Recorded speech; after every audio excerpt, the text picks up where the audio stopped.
What line? What is line? What is line?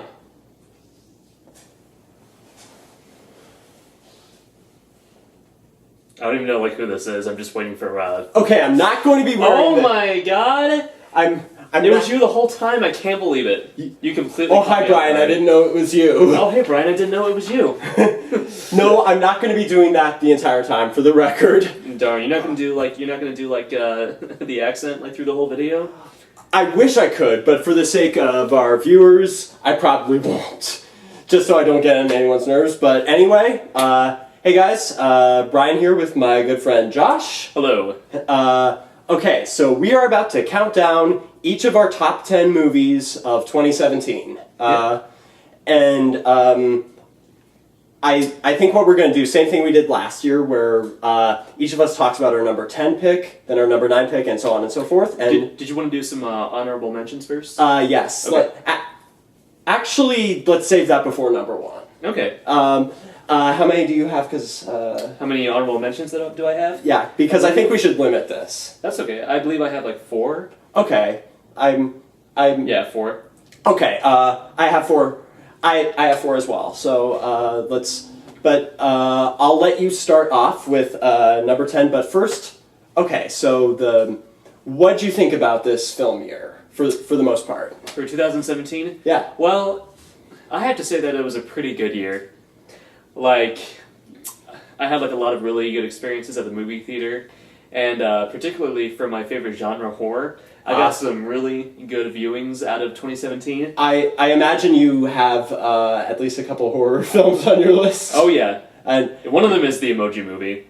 That was the scariest movie that I saw all year. That might be the scariest movie ever made. The only thing that fun fact. For the first time, I think I actually have a horror movie on my top 10. Oh my god! Yeah, I know you're so proud of me. I'm so proud of you, but the only thing that would have made the Emoji Movie more frightening is if Kevin Spacey popped up. Or Harvey Weinstein. Or the numerous other men in Hollywood. Anyway. Okay, so, yeah, I mostly echo your sentiments. I thought it was a pretty good year. Blockbuster-wise, I actually thought it was better than average. Yeah. I certainly thought it was better than 2016 in the blockbuster area. Yeah. But, and then, sort of where I stand, I thought there were few fantastic movies, but I thought there were a lot of really good ones. Yeah, and you know what, before we get started, I just have to say that I really tried to see more indie films in 2017, because I'm usually all about the mainstream, Good for you. Films. But good for you. I did branch out, and I decided to check out some of the smaller films. Good for you. And I did find some really great ones, and I'm very excited to talk about them. I'm excited to hear your perspective on them, because since you've been in Florida all this time, I feel like this is going to be the first chance we've really had to discuss a bunch of... I was in Florida, but I did not see the Florida Project. Fun fact, that actually did not make it onto my list. Really? No, I mean, it was good, but honestly, it was really depressing. Yeah, it's that's what I've heard. Yeah. Okay. So, all right. Let's start this off with number 10. You want to kick us off, Josh? Yeah. So, number 10 for me is the Emoji Movie from Sony Pictures. Always. No. In all honesty, my number 10 pick is Baby Driver. Ooh. Directed by Edgar Wright, who, you know what? I compare him a little bit to Quentin Tarantino, because they're both filmmakers who always give you something worthwhile, in their movies. They give you a lot of movie for your dollar, that's for sure. Honestly, I feel like both of them are kind of filmmakers about filmmaking, if that kind of makes sense. That are where it's all about the filmmaking, where they're all very clearly influenced by other movies, and it shows in their work. Yeah. Baby Driver in particular, it still felt very much like an Edgar Wright film, but in some ways it seemed like he was kind of expanding his craft a little bit. Oh god, yeah. If you know of other Edgar Wright movies, like Hot Fuzz and Shaun of the Dead, he's all about, the quick edits and the close-ups. Yeah. Which are usually effective, but in this movie, there seem to be more long shots, longer, tracking shots of characters. Yeah. As they would walk through, their environments. Mm-hmm. even still, I'm not going to lie, I really hope this gets a Best Editing nomination at the Oscars. Oh yeah, the editing in this, I mean, I'm not like the biggest fan of the action genre, but I would take this over like the Fast and Furious franchise or just like so many other like, big studio action movies because this was independent, right? Sort of. This was TriStar. This was TriStar? Okay. Mm-hmm. What did you think of the soundtrack in this movie? Oh my god. Right? Hell yes. Right? What was your, yes. Can you think of some songs that you really, really liked that really stood out for you? I'm trying to think. Probably the use of "Let's Go for Away for a While" from Pet Sounds. Oh yeah. The "Run the Jewels" song I thought was great. Mm-hmm. That one by Queen, I can't remember the name of it. What was it again? The one by Queen. It was John Hamm's Killer Track, I think. Right. You know what? Honestly, it escapes me at this moment. But whatever it was badass. I mean, any movie with like Queen in it is instantly a winner in my eyes. Also, there was a version of the song "Tequila," which I never heard of before. It was like some sort of remix, which was unfamiliar to me, but I thought that was really cool. Yeah. Did you have any particular favorite songs in the movie? Yeah, I did, and it was probably my favorite sequence as well. Yeah. Now, oh man, I'm terrible when it comes to like the names of like songs, but there was a sequence near the end where John Hamm, his girlfriend, and Baby were in the midst of a shootout with the police, and the timing of the scene was edited perfectly to this song. Right? And like the gunshots and like the movement of like the characters, it was so amazing. And it really makes me wonder like if Edgar Wright may have filmed certain scenes with like the music. I think he does. On set. I think he does because there was also some of that in Shaun of the Dead and Hot Fuzz. Like with Don't Stop Me Now and Shaun of the Dead. Mm-hmm. Really well timed. Yeah. I thought this movie was really good. Didn't quite make it into my top 10, but it's on my honorable mentions. The last thing I'll say about it is pretty much all the side characters in this movie were very interesting. Yeah. It wasn't just like about the main character Baby. I mean, it was about the world that he lived in. Like, Jamie Foxx plays a really terrifying character in this movie. Right. Lily James, is that her name? Yeah. Lily James. She was really good. Her character was interesting. Just like the world building of this movie, I thought was just really really intriguing. Yeah, I really dug it. Okay. All right. Okay, so you're gonna kill me for having it this low on my list. Number 10. My number 10 is The Emoji Movie. The Disaster Artist. Oh, okay. Hear me out. I know you. I know you think I'm nuts because I'm sure you're tearing me apart, Brian. Hear me out. Let me explain.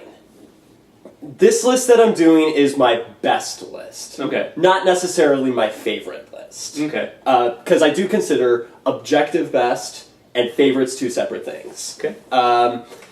And if we were talking favorites, this would probably be much higher. But I have to be a little more objective about this one, just because honestly, some of the filmmaking was could have used a little work. I thought, like some of the lighting in certain parts. Dave Franco's beard looked so fake. It looked like a Halloween costume. It looked like something out of The Room, for that matter. Maybe that was the intention. I mean, maybe I don't know, but I mean, okay. Negatives out of the way now. Positives. Okay. As many of you know, both Josh and I are rather famous, or infamous, I should say, for being obsessed with The Room. The best bad movie ever made. Mm-hmm. I will fight people till the day I die on it. Mm-hmm. I've seen this thing 9 times at least. There isn't a day where we don't quote at least something from The Room. What's the story, Josh? Yeah, you can say that again. See? But, okay, so, see, The Room, for me, for the longest time, has always been one of those movies where I'm like, I have never been able to pinpoint what it is that I love about it so much, because it's so bizarrely, almost hypnotically bad. But honestly, this movie helped me to kind of put my finger on what it was, to to some extent, because this movie's sort of like Ed Wood in kind of the way that it's more about the filmmaker and the process of making an infamously bad movie more than it is. I mean, it never sets them up for like just mockery. No. Which I think is the good, because that's the thing that I think is so fascinating about The Room, is it's such a weirdly personal movie. Yeah. And I mean, it's god awful, but I mean, this movie, I feel like it has a lot of empathy for just Tommy was so just swinging for the fence and pouring his heart and soul into this movie, and even if it doesn't come out like how he wanted, I think the movie has empathy for just the work that he puts into this, and just the fact that he's aiming for greatness. Yeah, you know what? I don't want to say too much because I'll obviously be talking more about it later. But Yeah. I will say this. Mm-hmm. I've talked to some people who aren't overly familiar with The Room, Yeah. and they did see The Disaster Artist.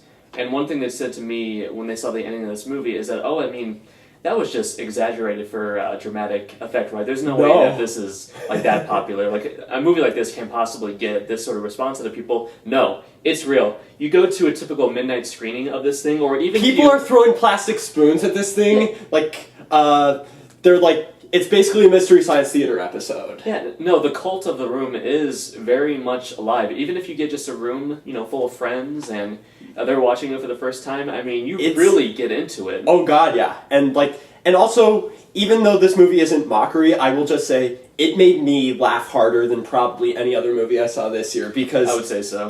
The laughs are nonstop in this. There's so many quips about the filmmaking process. There's like a great celebrity cameo in every other scene. Yeah, from your man, Bryan Cranston. And my other man, J.J. Abrams.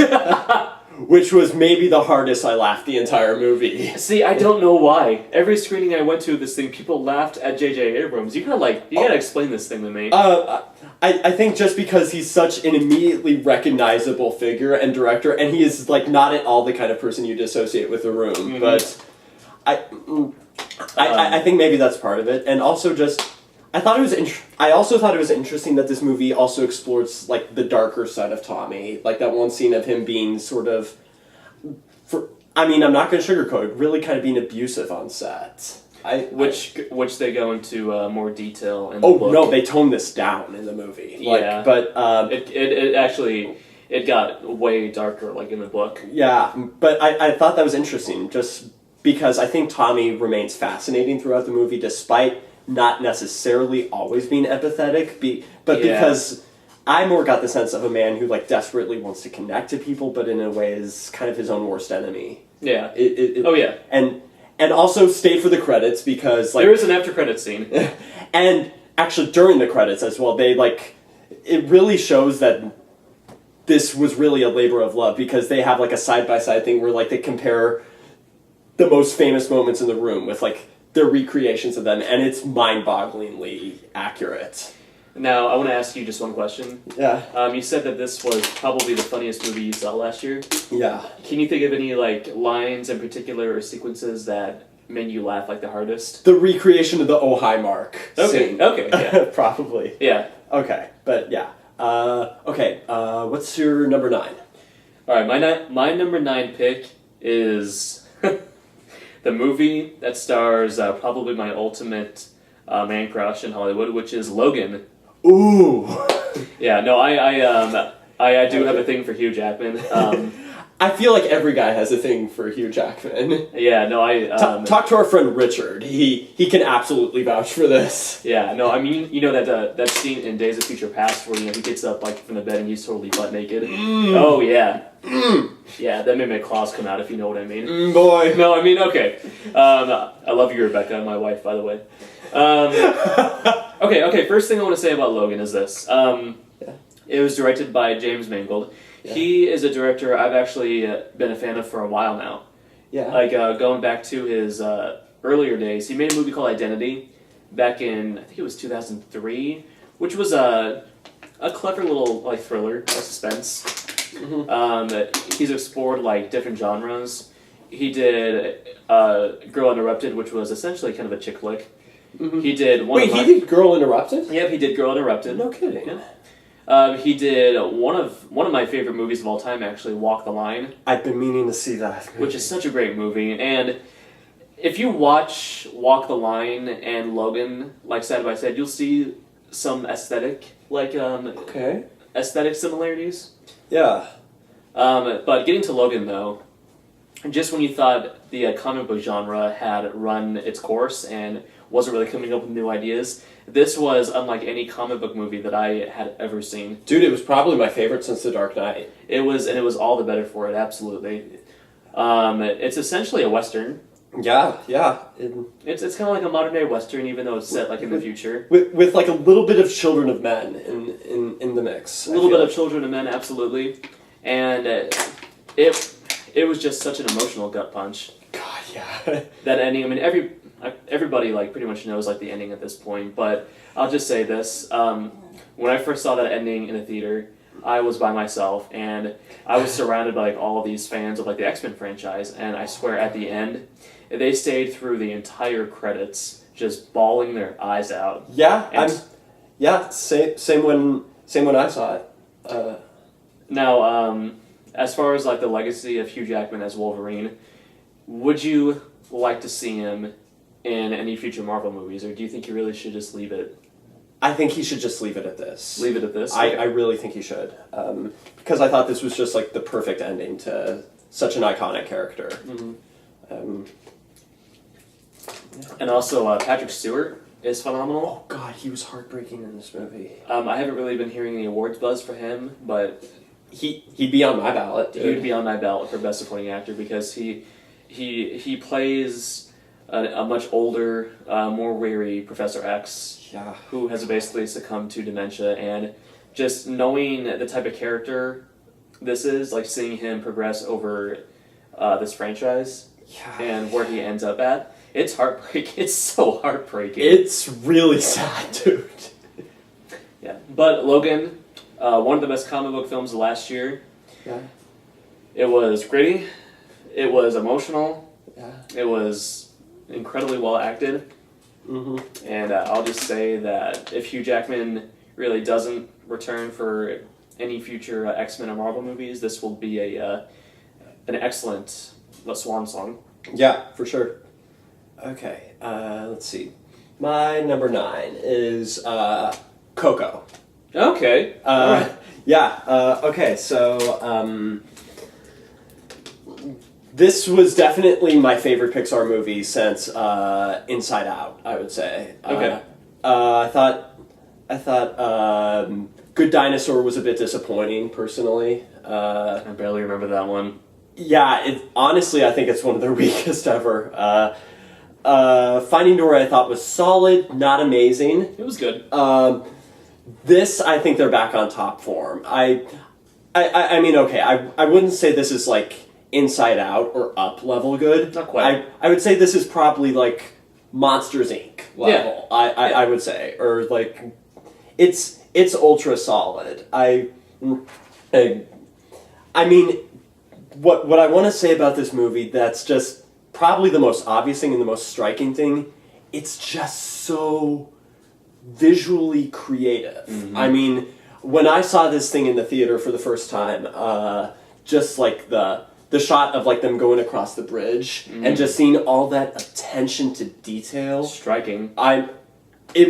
It was almost too much to take in the first viewing. You know, just because it was so packed with detail and the designs were like they rivaled the best of like Hayao Miyazaki, I would say. I'm pretty sure they invented some like new colors for this movie because either that or it was just too much for my brain to process because man, it was just striking to look at.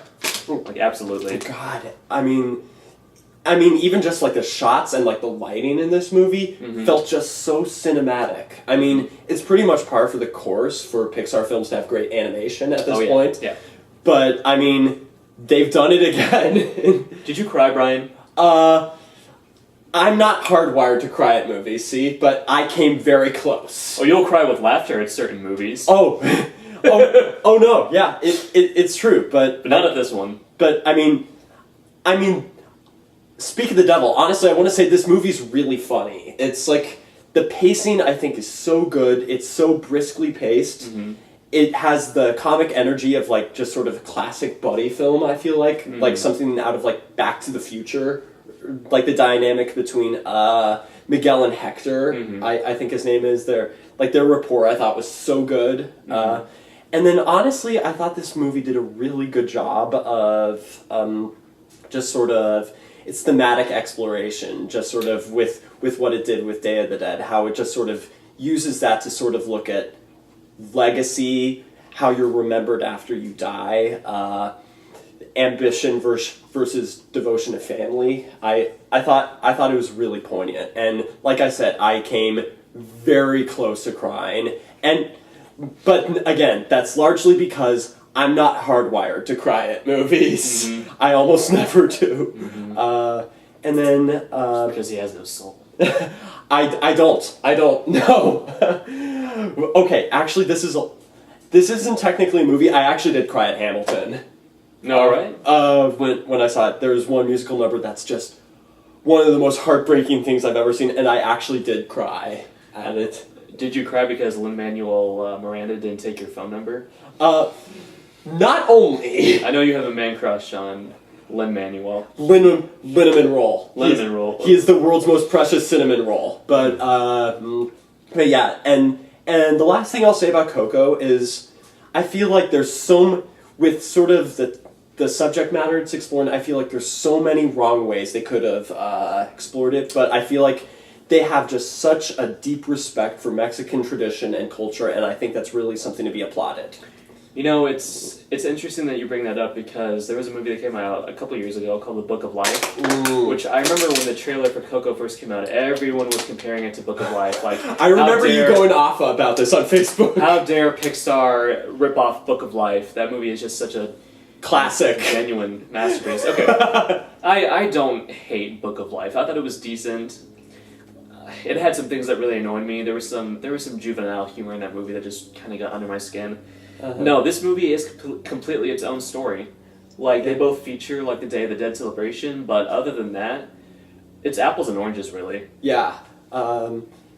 Yeah, for sure. I imagine you'll have some stuff to say about it later as well. Yeah. What's your number 8?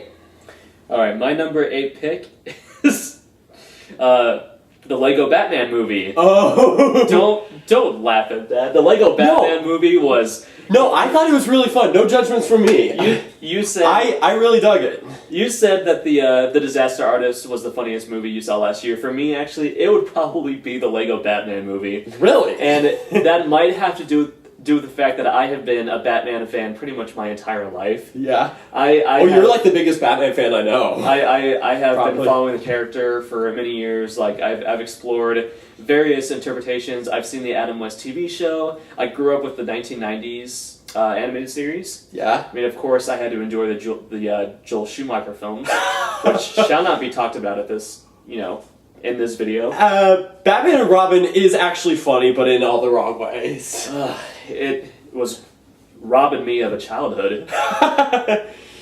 Joel Schumacher was a bad man for making that movie. To be fair, even he regrets it, but...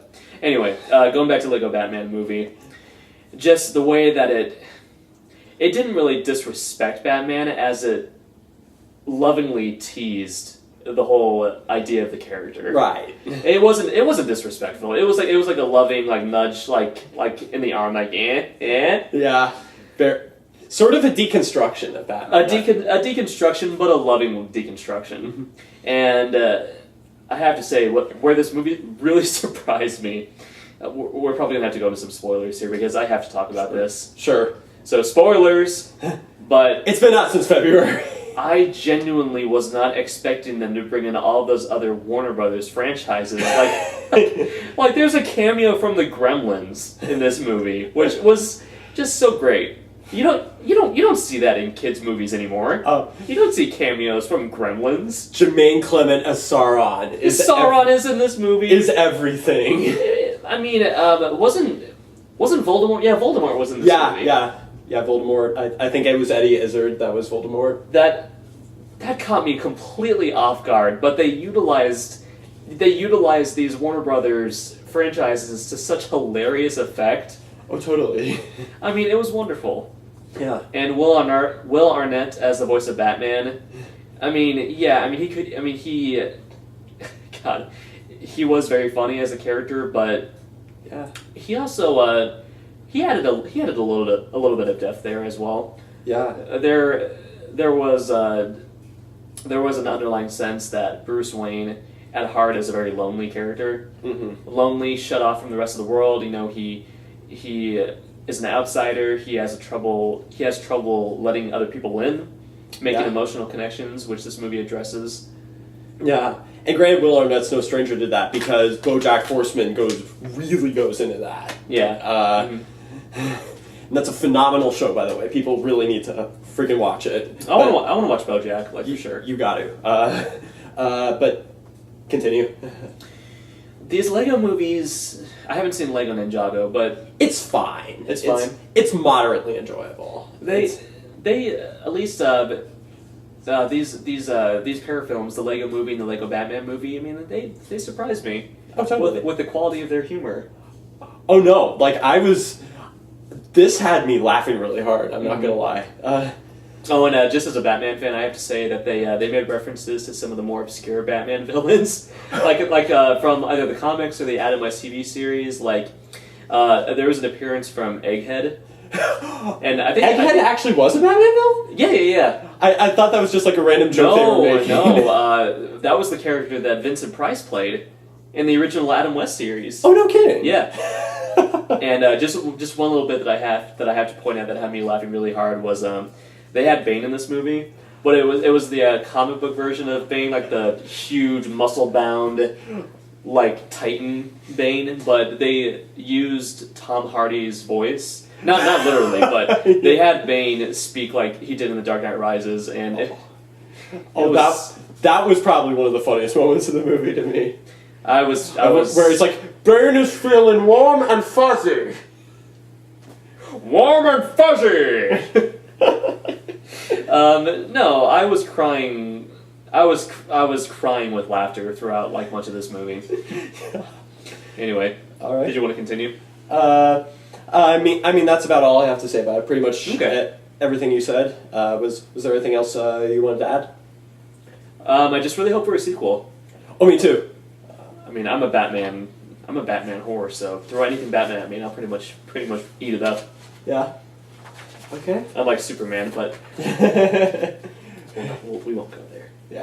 Yeah. Don't even start. Hey, Brian. Speaking of Superman, I was thinking of growing a mustache. Super stash.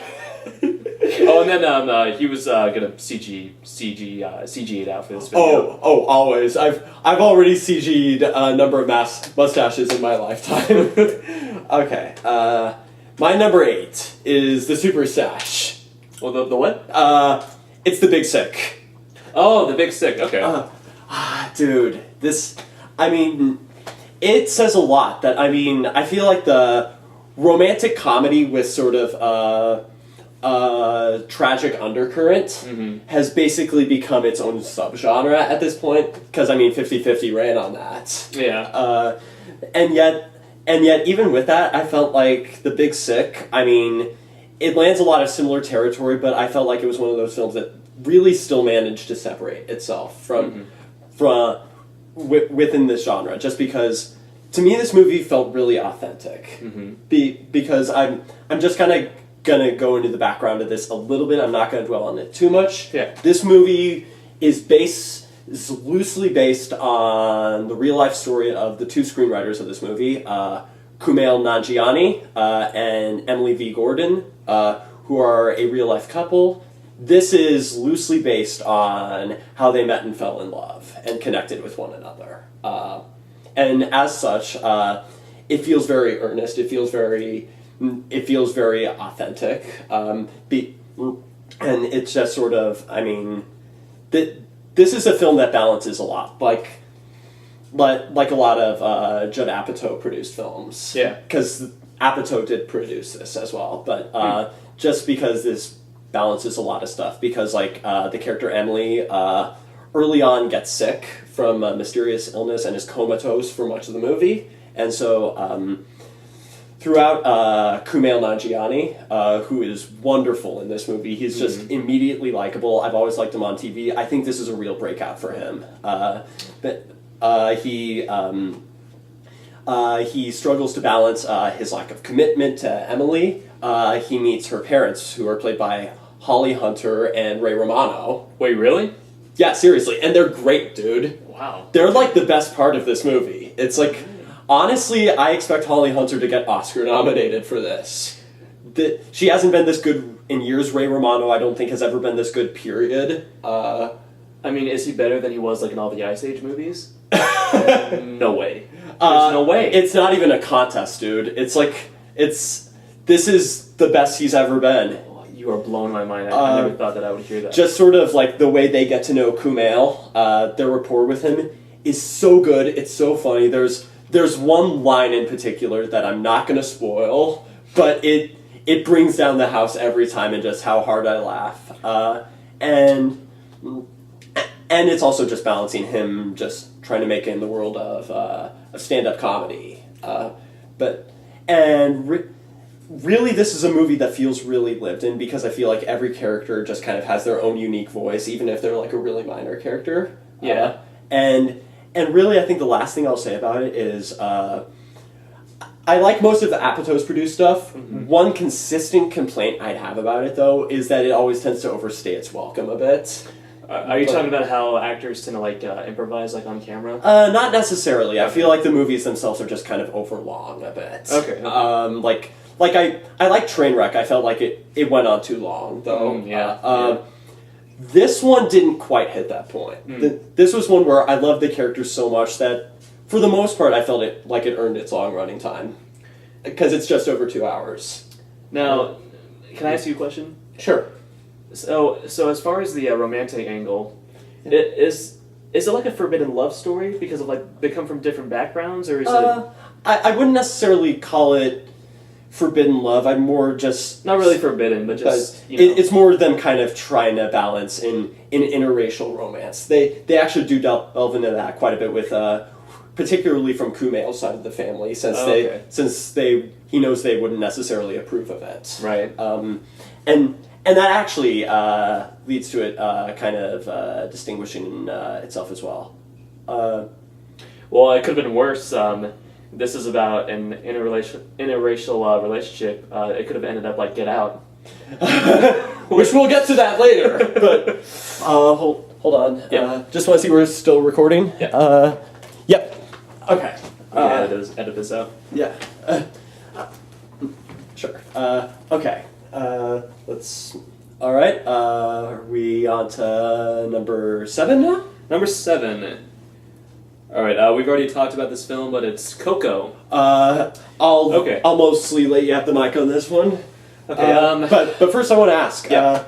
Didn't you see this several months in advance? Yeah, I did. It was back in, I think it was July of 2017, where I was actually invited to a pre-screening at the local Harkins Theater. Yeah. And the film wasn't finished yet. It was mostly in storyboard form, but you got a sense of like the story and... Yeah.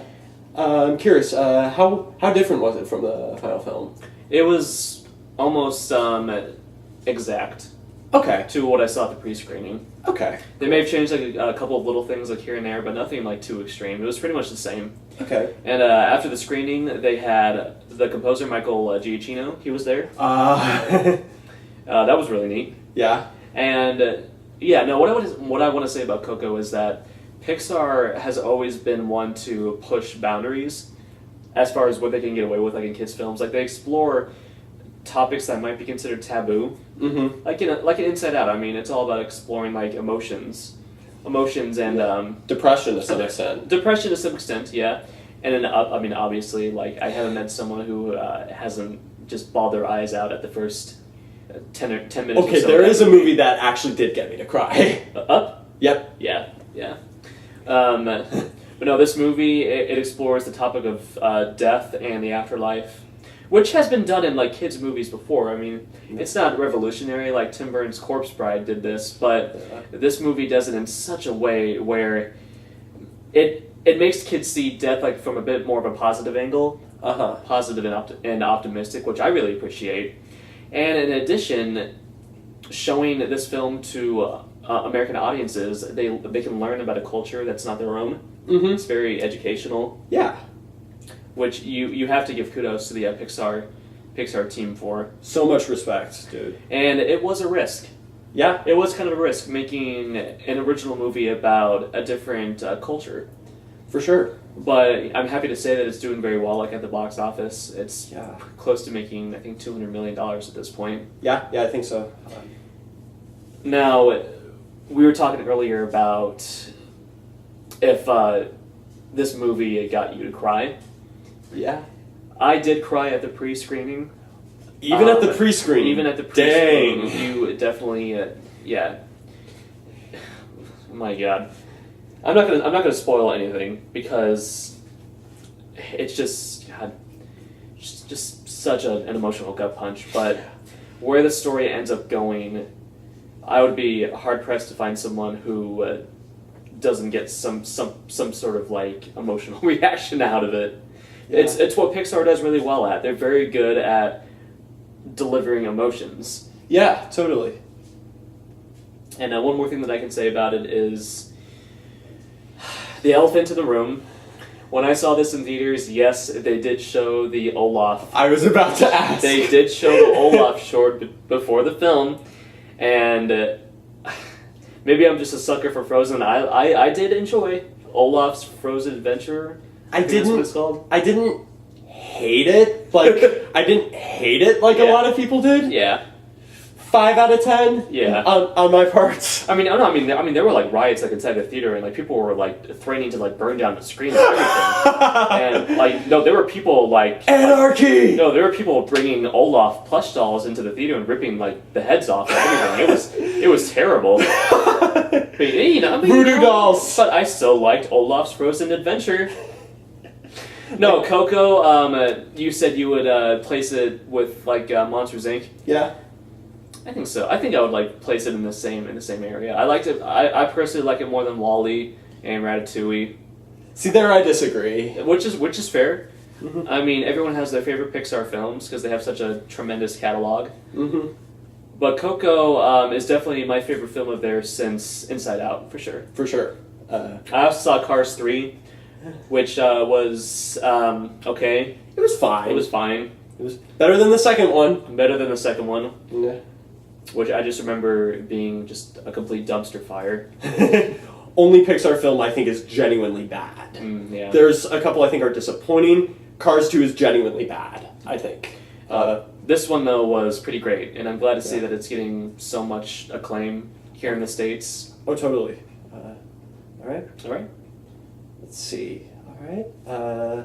Number 7 for me is the new visually stunning epic from Sir Guillermo del Toro, The Shape of Water.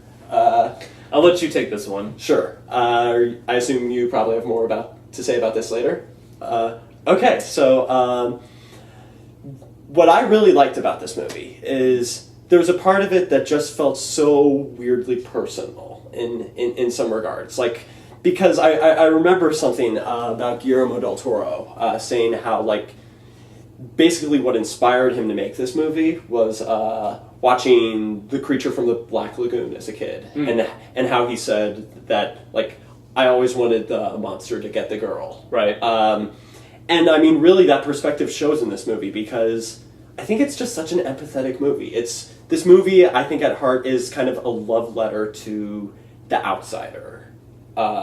Just sort of in a way that I feel like has only really had this kind of level of dedication from, like, maybe Tim Burton with, like, Edward Scissorhands, or to some extent Ed Wood. But yeah, no, this movie is really kind of a love letter to the outsider, with the lead character Eliza being mute. Yeah. And I just want to say Sally Hawkins' performance in this she was so good. is outstanding. So good. Like, outstanding. And even with a bunch of the supporting characters, like, I thought there was a really touching subplot with Richard Jenkins, because his character is gay, and he's sort of struggling to deal with his feelings and sort of a Cold War era level America, Yeah. And then obviously with the creature itself, which I mean, obviously Doug Jones knocks it out of the park once again. Oh yeah. Yeah, he should be up there with Andy Serkis as one of film's best thespians for playing just creatures in general. As someone who is a big fan of like those classic monster films, like Creature from the Black Lagoon, or like the black and white Universal films, you know, it's good to know that there's still someone who is,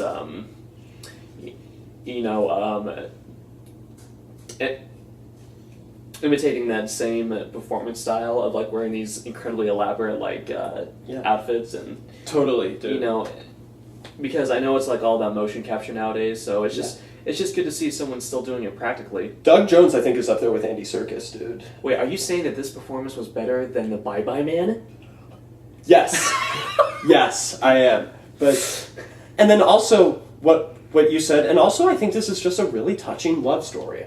Honestly, here I would kind of compare this to Beauty and the Beast, to be honest, and just sort of how it's sort of two kind of outsider people find love in one another in just sort of a society that kind of is all about conformity.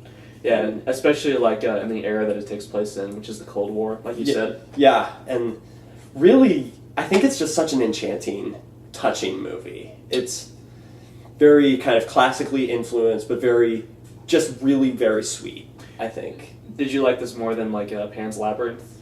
I don't think I like this quite as much as Pan's Labyrinth, but it's up there in his resume. I mean, Hellboy 2 will always be a personal favorite of mine. Oh, yeah, Hellboy 2 is badass. Oh my god, yes. But I still think Pan's Labyrinth is his masterpiece, but this is up there, I think. Now, let me ask you something. Yeah. I'm going to talk more about this later, but Yeah. did you think they spent enough time developing like the relationship between Sally Hawkins and this fish monster?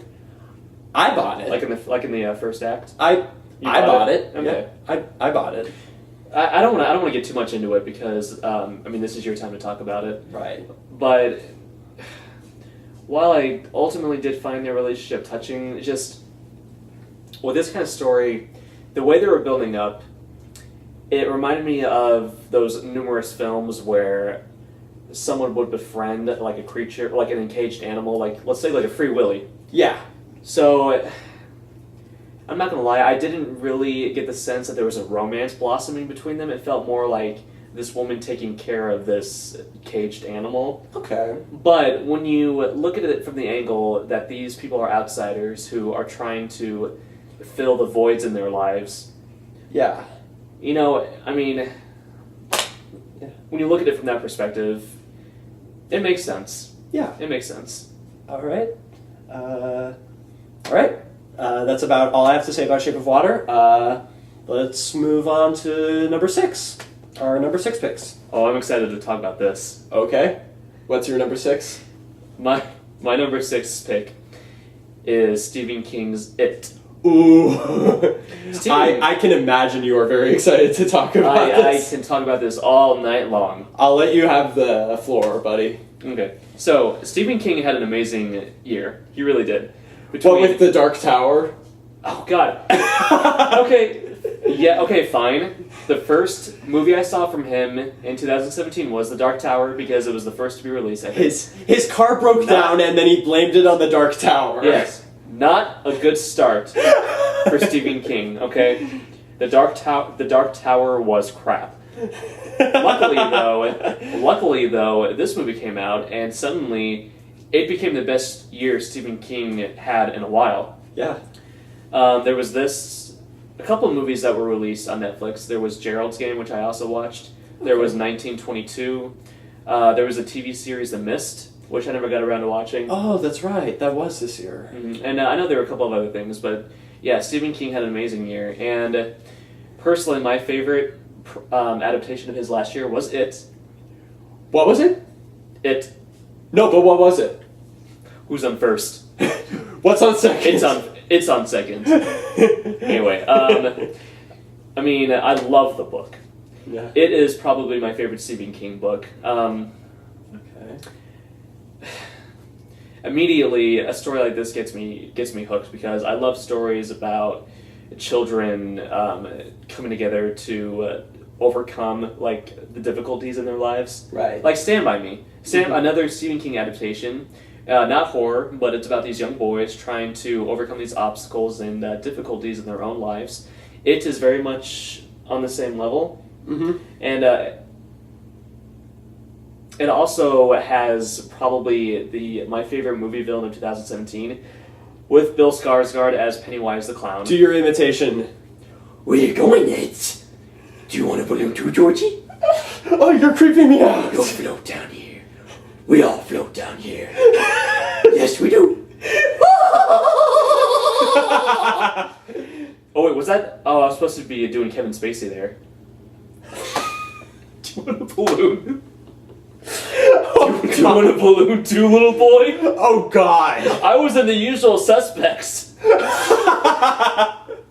I'm sorry. Okay, That's what his tendency around Washington D.C. Okay, back to it. No, I immediately had faith in this movie from the start because it was directed by a man who made a movie called Mama back in 2013, which was a very visually striking horror movie. It didn't necessarily have the best story, but I dig this director's visual style. I was excited because Cary Fukunaga wrote the script. Yeah, he wrote the script, and I know that he helped develop it as a director, but he left because of like creative differences. But I was excited to see this director come on board because, for one, I knew he would do great with the child actors because the child actors in Mama were really, really good. Yeah. And every kid in this movie is fantastic. Dude, they're great. Fantastic. They're great. Yeah. And you know me, I like it when horror movies give the audience characters who we can root for and care about.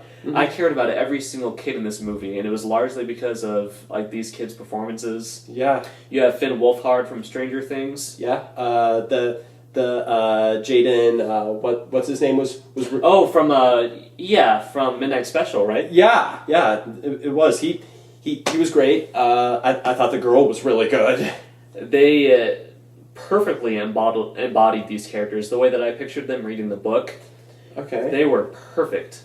Now, as far as like how it compares to the novel, first of all, the movie is only like half of the book, Right. because the book is essentially split into two different sections. There's the flashbacks with all the kids, and then there's It's them as adults later and then on, as right? adults, which is set in the 80s. But I thought that was very smart because it was able to take its time, telling the story of these kids. Mm-hmm. And Yeah, someone who's never read the book, I feel like it really worked as a standalone movie. And it changed things for the better because the book could get a little ridiculous at times. I'm sure you know about the famous childhood orgy scene. I've heard of it, yes. They didn't do that here because, this movie would have gotten so much bad press if they did. Thank God, because... For good reason. For good reason. That scene was so unnecessary. Bill Skarsgård as Pennywise, which I mentioned earlier, is the definitive Pennywise. And even more than Tim Curry. Well, yeah, no, I always liked Tim Curry in that part, but this Pennywise is much more true to the book because he comes across as an alien trying to be what we see as, like, a typical circus clown. It's just, there's something not right about him, there's just always something off about his presence, which, right off the bat, is perfect. Yeah. Tim Curry was a bit more, I'm not going to say he was down to earth because he certainly wasn't, but Yeah. he didn't seem that otherworldly, if Right. that makes sense. Yeah, definitely. Bill Skarsgård did, and that's why personally, this is like the Heath Ledger Pennywise. Yeah. Tim Curry was Jack Nicholson, Skarsgård is Heath Ledger. So, who's going to be the Jared Leto Pennywise? The Jared Leto Pennywise? Oh, just have it be Jared Leto. You could get a Pennywise with, grills in his teeth and the tats. Oh God, I on his can't body. take it. It would be, you know what? Actually, since It Chapter 2 is going to be taking place in modern day, like 2016 or whatever, they could update Pennywise to have more of like a gangsta kind of hip-hop look. And so then, Can't wait to show you my toys. I can't wait to show you my toys, boys! Oh no, that That would be like Krusty the Clown. I know. Basically. The Jared Leto Pennywise would be Krusty the Clown. Just Pennywise with cornrows. Oh, God.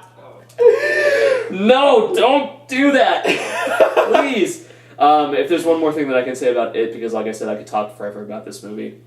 This movie has gotten some criticism from horror fans for being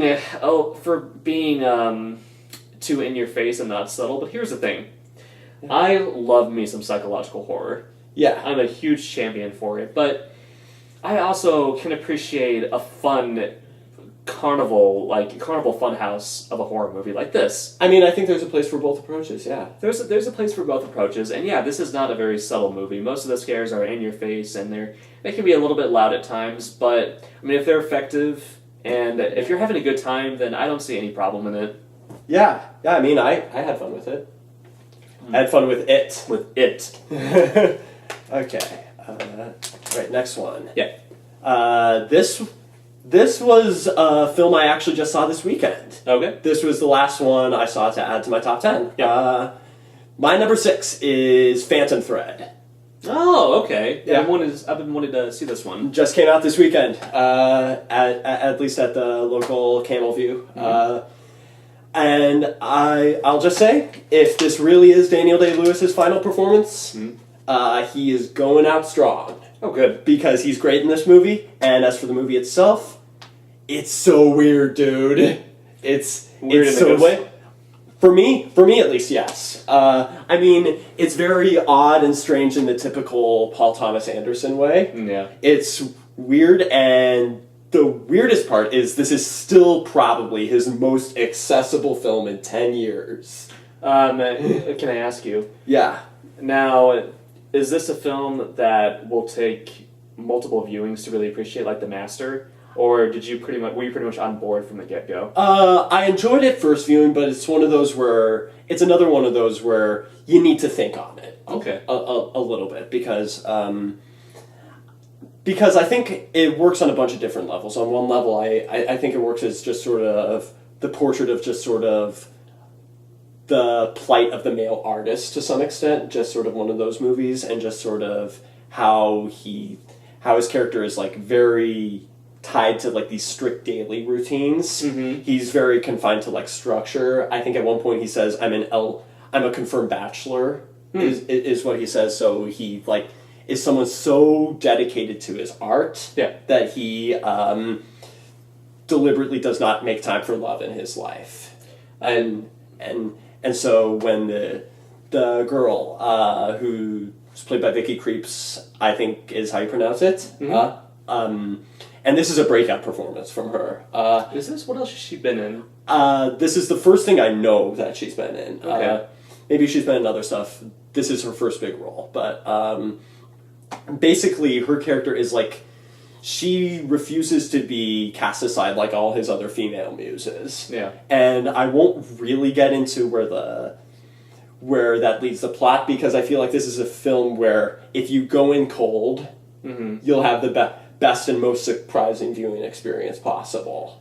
Now, like a lot of other Paul Thomas Anderson films. Now, I did hear some complaints that Daniel Day-Lewis's character is too unlikable to deserve like any sort of a romantic encounter. I mean, you know what I'm saying? He's not sympathetic, but you understand him. Okay. And that's, to me at least, that's most important. You may dislike someone, but if you find them interesting, for me that goes a long way. Okay.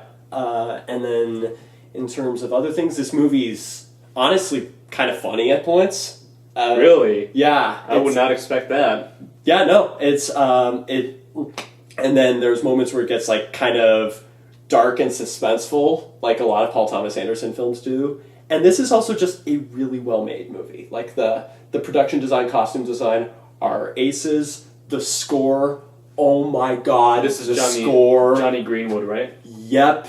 And let me tell you, if he doesn't get Oscar nominated for this, I'm going to be mad. Like, really? I am going to be mad because he's yet to be nominated. This might be his best score yet for Paul Thomas Anderson. Oh, he should have been nominated for There'll Be Blood. I mean, to be fair, I think since he used pre-existing music, he Did wasn't... he wasn't eligible for it. Okay. He was eligible for the Masters. Should have gotten in for that. Okay. If he doesn't get in for this, just he needs to. But yeah, I thought it was rock solid. I'm not sure I would say it's my favorite Paul Thomas Anderson movie. That would still go to Magnolia. Yeah. But it's yet another good film from him. Yeah, the thing with Paul Thomas Anderson is, I mean, he's probably like one of the best directors like of this generation, like for sure. I would say for me he's the best. When you really think about it, he's actually pretty versatile. Oh, totally. Because- He does something different every movie. Yeah, because I mean, Boogie Nights, which is still my personal favorite of his. Yeah. I mean, Boogie Nights was this like 70s 70s comedy. Yeah. You know, Magnolia was a very stark, dramatic ensemble drama. Yeah. There'll Be Blood was a historical drama. Yeah. Inherent Vice was almost a stoner comedy. Yeah. And this is like sort of Oh, and The Master. The Master dealt with like religious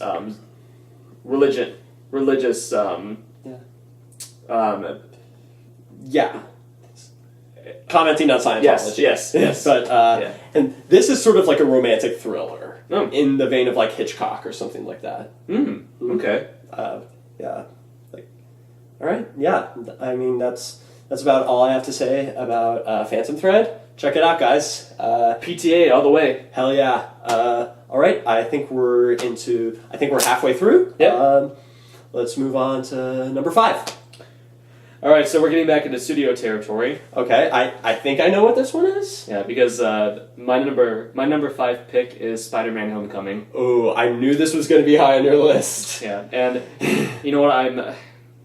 I'm not ashamed in the slightest because Spider-Man has always been my second favorite comic book character behind Batman. Mm-hmm. And the reason why I feel so attached to this character is because, yeah, he was given superpowers, but at the same time, I mean, he goes through things that like other people his age do. Spider-Man's really kind of a coming of age kind of story. I feel like it's a coming of age story, and they captured this really well in the film. God, yeah. It's essentially a big budget John Hughes movie. Which I think is the best approach they could have gone with it. Yeah, definitely. And I love me a good high school movie. If I were to complain about anything with this film, You're nitpicking. I'm looking for the tiny cracks in the beautiful canvas. Some of the drama that occurs in this movie, specifically with him in his high school, I mean, it was a little bit familiar. I mean, you have the typical subplot about him trying to win over the affections of like the hot popular girl. Yeah.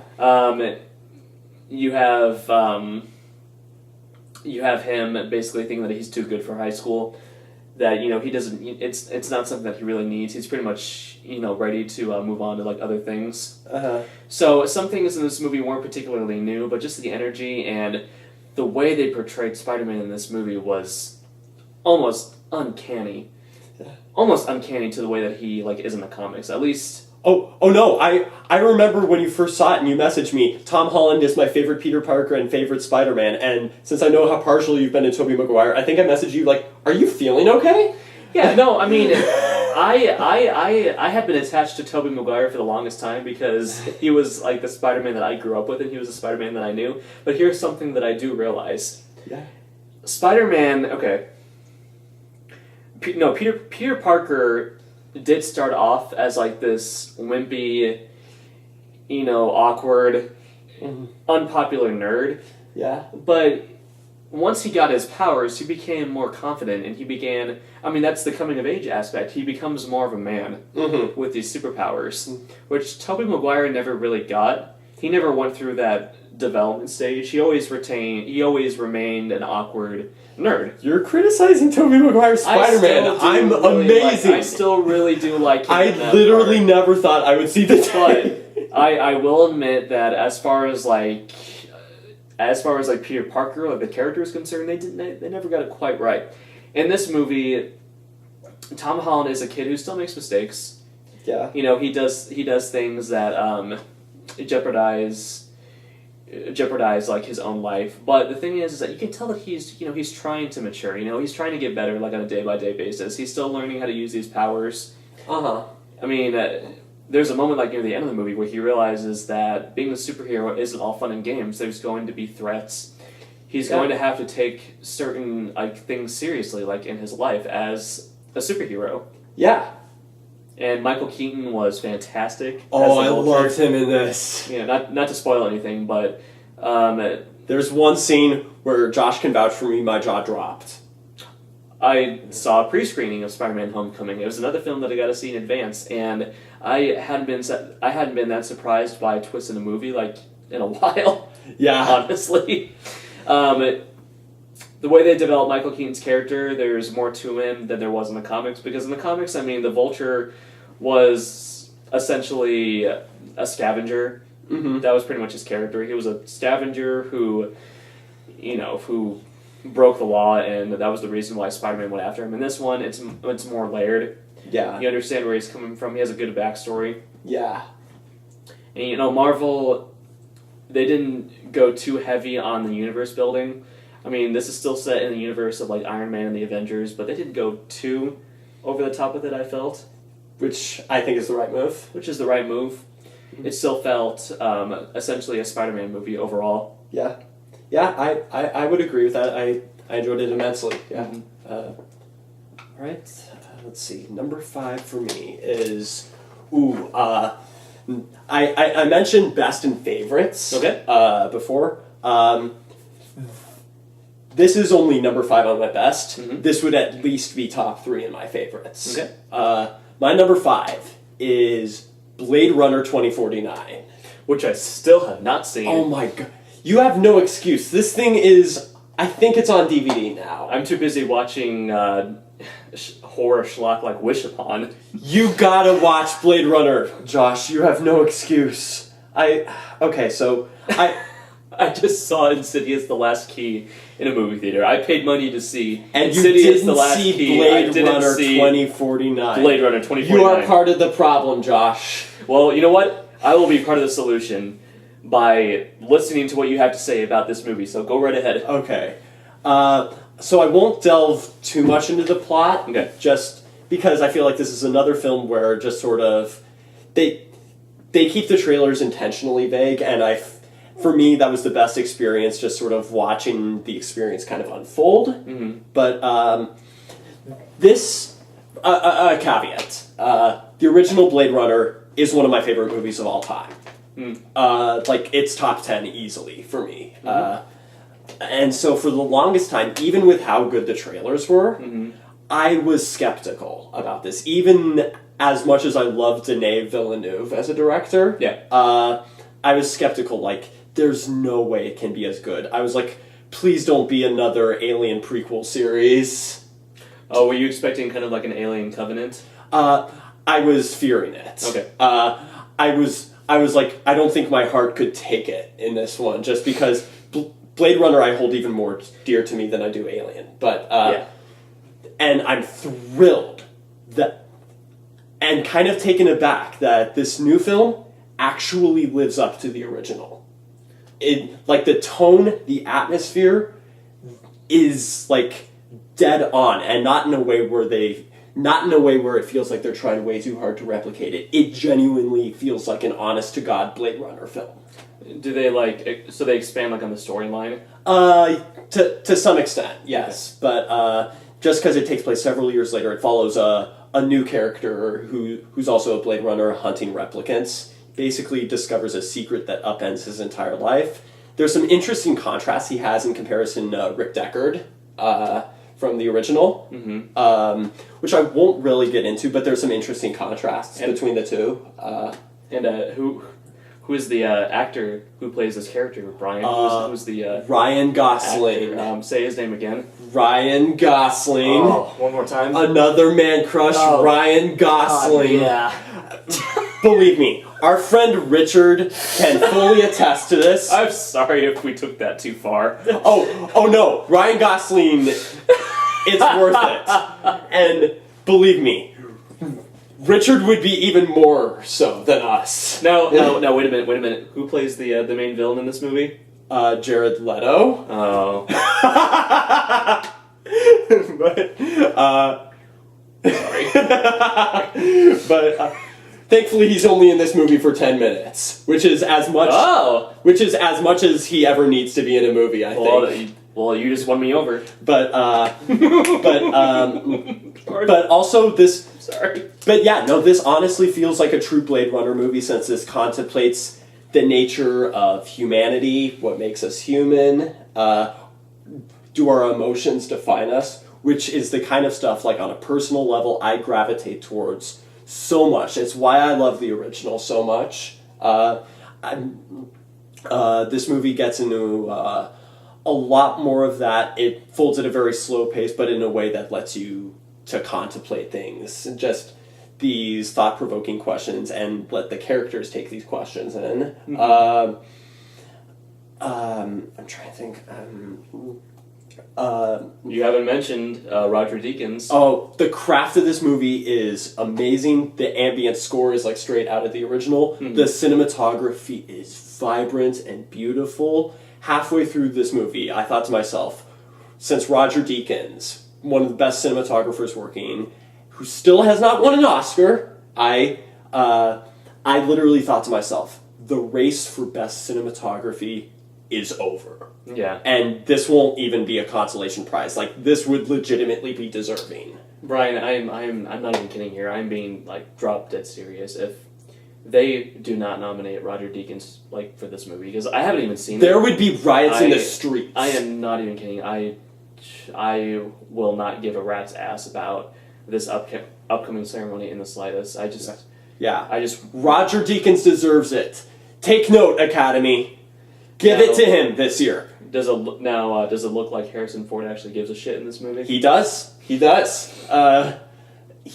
much does. I won't say too much, except he really doesn't come in about 2/3 of the way into it. But it says a lot that I wasn't really waiting for him to show up. I mean, when he showed up, I was happy that he did. But like everything else, I found so engaging. I didn't feel like it needed him for a while.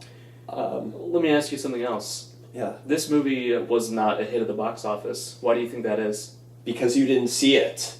Well, but the thing is that I'm someone who... For one, I feel like they misadvertise it, just because they advertise it as kind of a blockbuster, when really, like the original, it's just sort of this slow, contemplative, paced, but just dark, lurid, but weirdly beautiful film, kind of about the nature of humanity. I think it's for a lot of the same reasons the original wasn't a hit at the box office. Mm-hmm. But obviously money isn't everything, but... Yeah. I'm fine with this film not doing well at the box office, because I think, like the original, this will gain a steam over time. It's great, dude. It's great. So, Blade Runner 2049. Yeah, I guess I'll have to check it out. I'll put it on my schedule next to The Nun, The Conjuring spinoff, and The Meg. With Put Blade Runner at the top. Jason Statham and a giant shark. I am excited for The Meg, admittedly.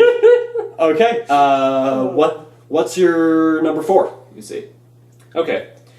Film that we've also talked about already, which is The Shape of Water. Ooh, nice. Okay. What I have to say about this movie is going in, I was just amazed at how well put together it was. Man, the cinematography in this movie was just so lush. Dude, the score I thought was beautiful. And I'm so happy that Guillermo del Toro is getting so much acclaim for this movie. He won the Golden Globe for Best Director. I think he could win the Oscar for this, honestly. He won the Critics' Choice Award for Best Director, and it's honestly taken me by surprise. Yeah. Because I've always loved him as a director, but he's not someone who's gotten the most respect in Hollywood. Oh, Hollywood, I feel like, has screwed him over so many times. Absolutely. And it's not deserving at all, because, for one, he seems like an incredibly sweet person. God, yeah. Very kind-hearted and caring. I mean, you just listen to his speech at the Golden Globes, and it's so obvious that Dude, my favorite was when he went to In-N-Out afterwards. I know! Dude! I know, that's so great! respect. I mean, because I work at In-N-Out, so respect for you, Del Toro. Yeah. And he's just someone that I can respect like on a personal level too, because he's talked extensively about how he grew up with like all these like monster movies and movies about outsiders and misunderstood creatures, which is something that I can relate to, like, you know, to a certain extent. Yeah.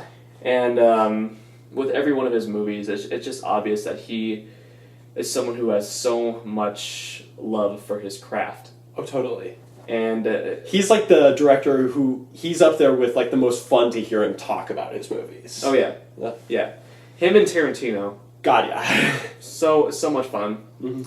And I was happy that with this movie he was taking a break from the bigger, like kind of overblown studio movies. Like before this, I know he did Pacific Rim, which I actually really liked. Oh no, I did too. Yeah. And then he did Crimson Peak, which I liked the first time when I watched it, but then I watched it a second time and it didn't hold up like as well for me. I don't think it's as good. I still like it for the most part. Yeah. But I'm glad that he returned to his indie roots with this movie because God, yeah.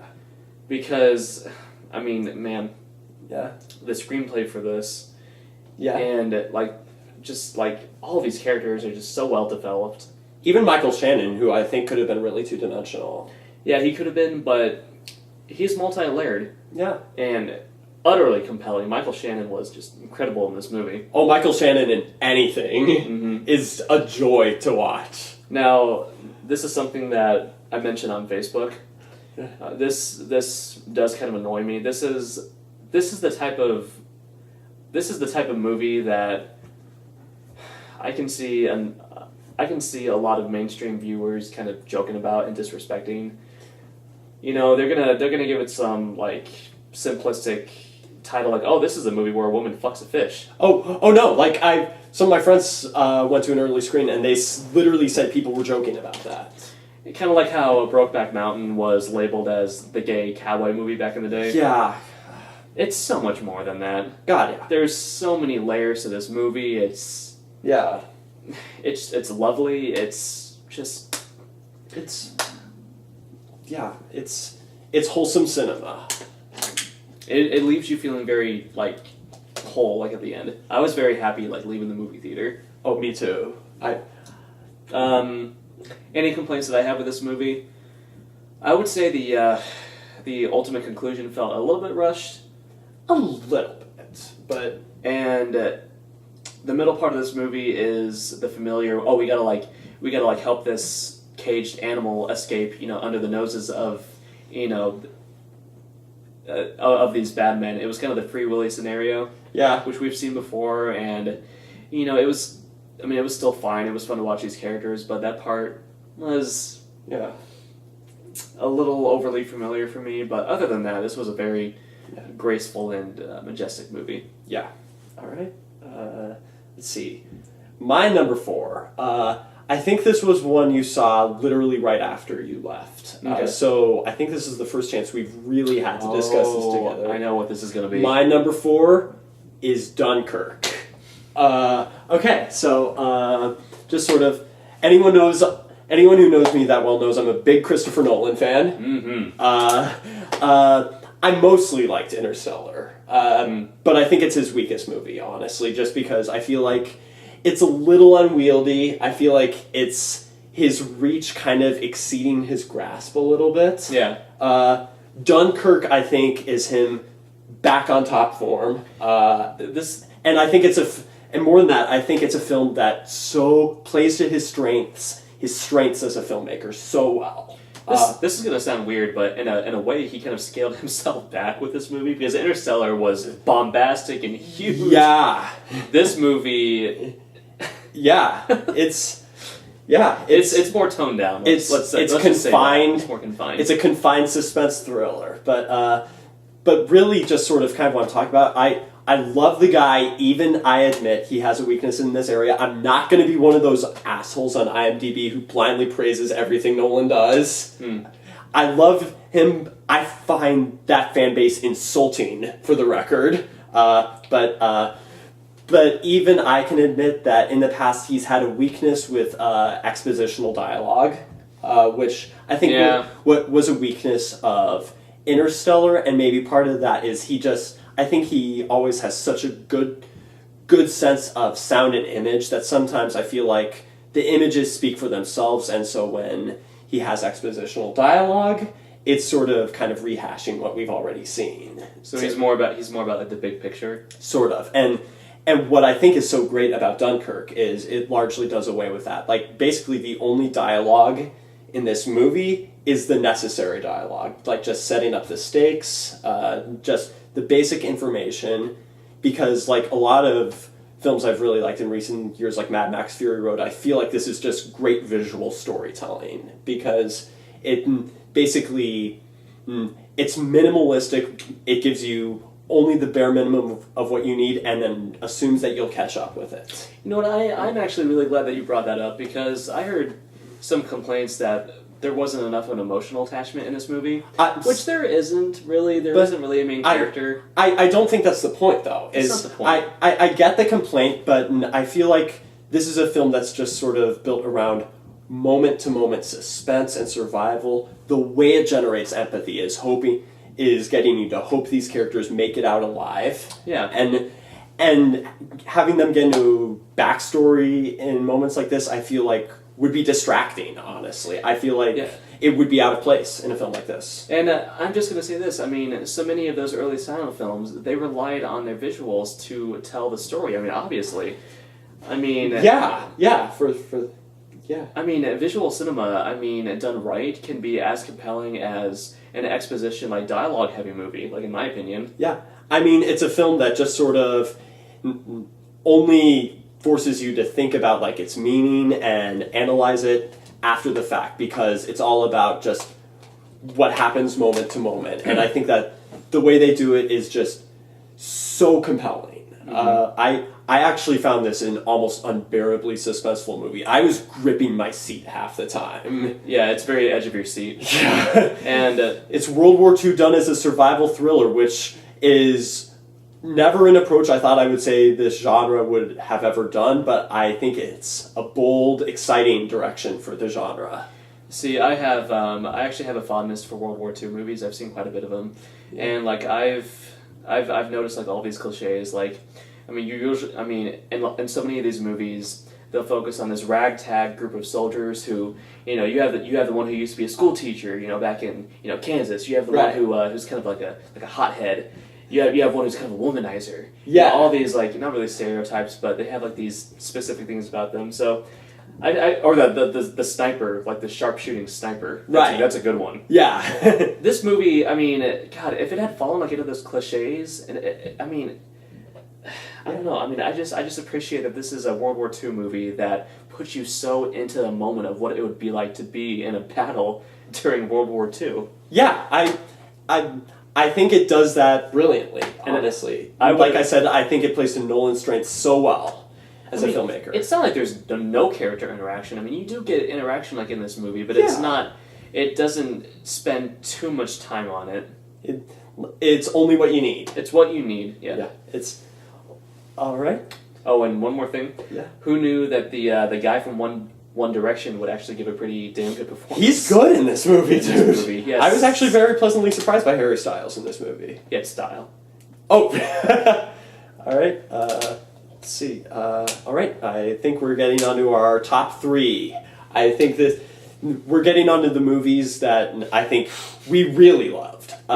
Dunkirk was the first one of those. Dunkirk these are all movies I gave 5 stars to. Mm-hmm. Dunkirk was the first of those. All right. What's your number 3?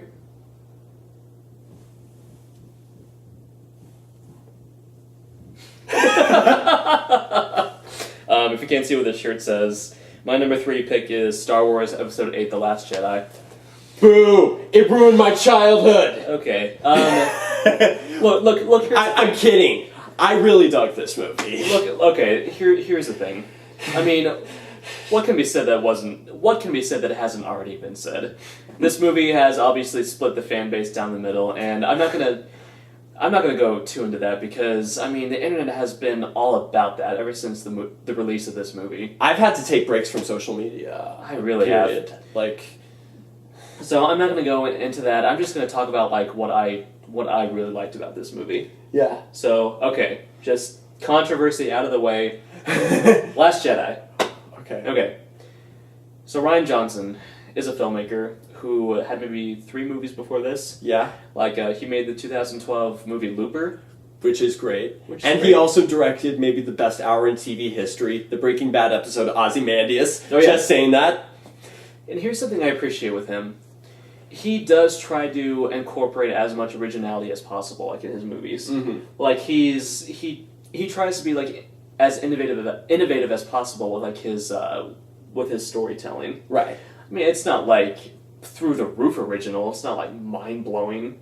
Right. But, you know, he does at least try. And with this movie, I know The Force Awakens got some criticism for being basically a rehash of A New Hope, which, even as a Star Wars fan, I can kind of see. Mm-hmm. But with this movie, he did present new ideas, which I thought, you know, were compelling.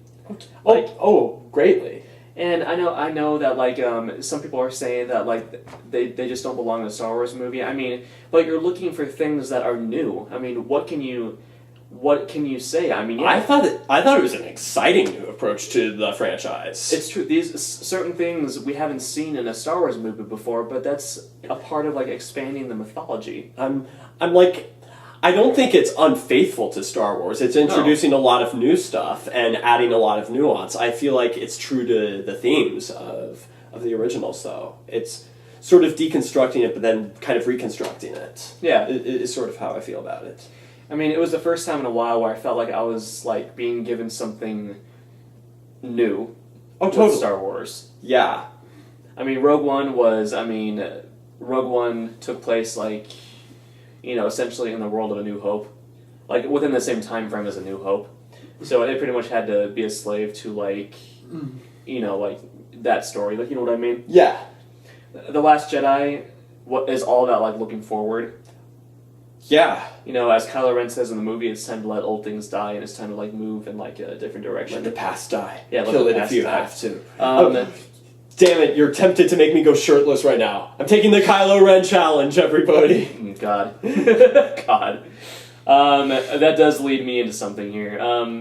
I saw this movie a second time recently. Yeah. And while I still did love it, like to a degree, there were some things about it that I'll admit that there were times where maybe it got a little bit slow, like in the middle portion of the movie. Like, basically, the whole subplot about Poe going behind Laura Dern's back. Yeah. And Finn and Rose going off to... Canto Bight, I think. To Canto Bight, like, doing their own thing. Mm-hmm. That plot didn't work 100% for me. I actually thought that it was kind of a drag. Mm-hmm. And if there was one sequence I just could not stand, like in this movie, it was that goddamn horse scene, that horse chase scene. Okay. That was borderline prequel territory, and I'll admit that was something that I legitimately did not like. But I mean, everything else around it, like the training of Rey with Luke, I thought was just so intriguing. Yeah. The philosophies that they discussed, the way that they built upon the Force. Yeah. Yeah. And the third act of this movie, I just got to say this. The third act's outstanding. Pretty much, where would you say the third act really started to pick up for you? Like we'll go into spoiler territory. In Snoke's throne room. Okay. Is where it really got going for me. Again, spoilers. I'm assuming you're talking about the death of Snoke. Yes. Okay. Yeah, no, I would definitely agree with that. Pretty much, as soon as that happened, it escalated. We're in uncharted territory. We're in uncharted territory. And, man, the last act of this movie is some of the most incredible storytelling I've seen in, like, all of Star Wars. Seriously. It's, like, it is probably in my top 3 third acts in any Star Wars movie, easily. I mean, yeah, you can pick apart certain things. You can say that this doesn't make sense, this doesn't make sense, but when you get down to the bare bones, this is still a space fantasy. Right. So you just gotta like take some things for what they are and just go with them. Thank you. But why was Luke's lightsaber his original blue lightsaber? Why wasn't it his green lightsaber? Because it fulfills that arc of him I'm actually kidding. going. No, actually, no. I mean, no. I mean, it actually does make sense to me because I mean, at the beginning of the movie, he discards that lightsaber. You know, he doesn't want to accept it from Rey, and so he has that arc where he finally does use it. Like at the end of the movie, it's a visual metaphor for him finally, you know, coming out of the shadows and helping save the day again. One last question I have about it for you. No, I know what you're gonna say. I know you too well. What The Porgs. God, Brian. The Porgs are one of the greatest things ever made by man. Porgs are a menace to society. No, they're not. You are a heathen, Josh. They're one of the most wholesome and perfect things to exist in our imperfect world. Black eyes, like a doll's eyes. Yeah. But what did you think of them in the movie? Okay, they were fine. They didn't annoy me as much as I thought they would. That scene where Chewbacca almost eats one. That had me just... I was almost crying. I was almost crying for that one Porg. I was the only one in the theater laughing at that. The first time we saw this movie, I was still down in Florida. We saw this at a big AMC screen. I was the only one laughing during that part. And I'm pretty sure I became the most hated member in the audience at that point. But goddamn it. And you deserve it, Josh. Porgs just creep me out to no end. You're a heathen. They must be the spawn of Pennywise. No, they're the spawn of Lin-Manuel Miranda because they are perfect and wholesome. Real quick, as far as where you would rank this, like among the other Star Wars films, is it like up there for you? I'd say this is only behind New Hope and Empire for me. Same here. Yeah. Same here.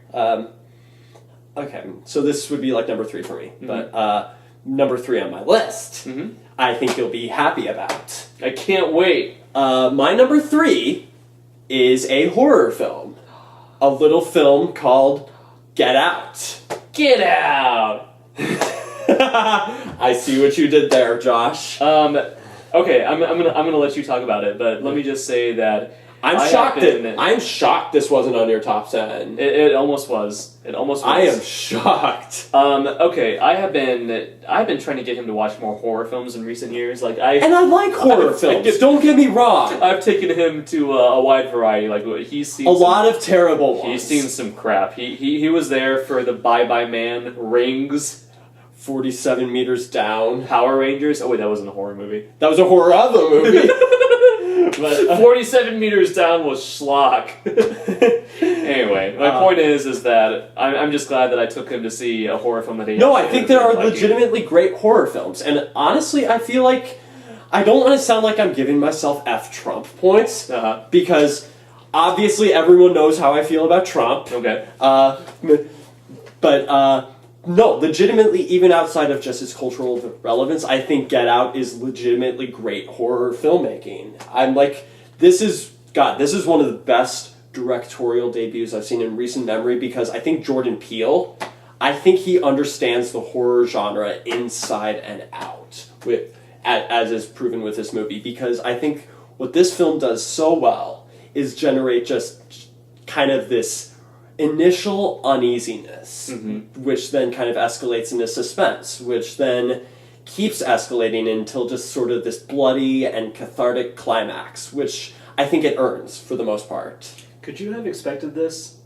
Like from Jordan Peele? God, no. God, no. Like, no, I mean, no disrespect to the man at all. I think he's very funny, but... No, I mean, I'm expecting this? I love Jordan Peele. I've always preferred him over Keegan-Michael Key, who I also really like, but, I know he can be really funny, but I wasn't expecting, like, Hitchcock-level directing out of him. Like, and also just, I think this movie is one of the best satires on contemporary racism I've ever seen, because what I think this film hits that's so unique in a lot of regards, I mean, it obviously could be attacking KKK racism and stuff like that, which I mean, in any other point would be dessert, because that's a horrible thing that we're dealing with in society. But what I think is so interesting is how it's sort of attacking just sort of racism born out of complacency.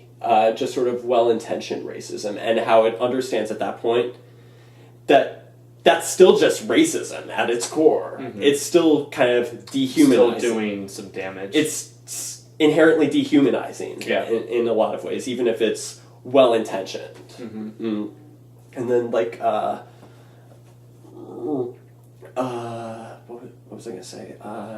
And then so yeah, I think that satirical angle is great. I think this is a really well made movie. Mm-hmm. There's some shots in it that I feel like where he kind of has the Kubrick effect of just kind of uneasiness, where he just kind of creates like kind of perfectly symmetrical shots. Right. And some of the editing I think is really effective. Mm-hmm. I think there's some funny moments. You were talking about the visuals. One visual that really stuck out for me in this movie. Do you remember the scene where he's in the bedroom talking to that maid, and you get that close up of him, and behind him, like in the background, is this painting. And it's kind of like a red splatter. Yeah. I don't know if that was like intentional, but I just thought that was kind of a cool visual touch. You know what I'm talking about? Yeah. Yeah. Yeah, totally. That's just a shot that really stuck out to me. Oh no, me too. Like that whole scene was just so. Again, I thought this film just did such a good job with just creating uneasiness. I thought this was such a confident directorial debut. I confess I initially made a mistake not giving this movie 5 stars. Consider this my official correction. When I first saw the trailer for this movie, I didn't know what to think of it. I didn't know what it was going to be. Oh, no, me neither. Because, I mean, you have Jordan Peele's name, like, in the trailer, but then you have, from Blumhouse, the creators of, like, Insidious, Sinister, Paranormal Activity, The Purge. Mm-hmm. And initially I thought, okay, they're combining Jordan Peele with, like, the Blumhouse model. That just seems kind of strange to me. And then I watched it and I was like, this is a weirdly good combination. And before I saw the movie, I actually read an article with Jordan Peele. He was talking about how he is actually a huge fan of like classic horror. I mean, it shows, dude. He was talking about like Night of the Living Dead. He was talking about the original Stepford Wives, which really intrigued me because I wouldn't have expected that, but it definitely shows in this movie. Dude, I'm psyched for his Twilight Zone reboot now. Yeah, Twilight Zone. I mean, it just seems like a good fit. Yeah. For him as an artist. Yeah. I mean, if you had told me that like a horror film directed by Jordan Peele would end up in all these top 10 lists of the year, I would have thought you were nuts. I would have been like, you're out of your mind. But it's really good. It's great. It's happening. It's awesome. Like. Now, do you think he deserves best director nomination? I absolutely do. Yeah, I absolutely do. Now, let me ask you this. Yeah. Maybe it's because I've seen a lot of horror films. There were a couple of scares in this movie that were pretty typical to me. Like, you would have these like shots of empty hallways, and all of a sudden, someone walks like in the either the foreground or the background, accompanied by a musical sting. Yeah. Did that irritate you like at all? If they had done it more often, it probably would have. Okay. But just since I thought it was like twice, maybe. Okay. It didn't really bother me that much. Maybe I'm just overthinking it because I've seen so many. Bottom line, Get Out is awesome.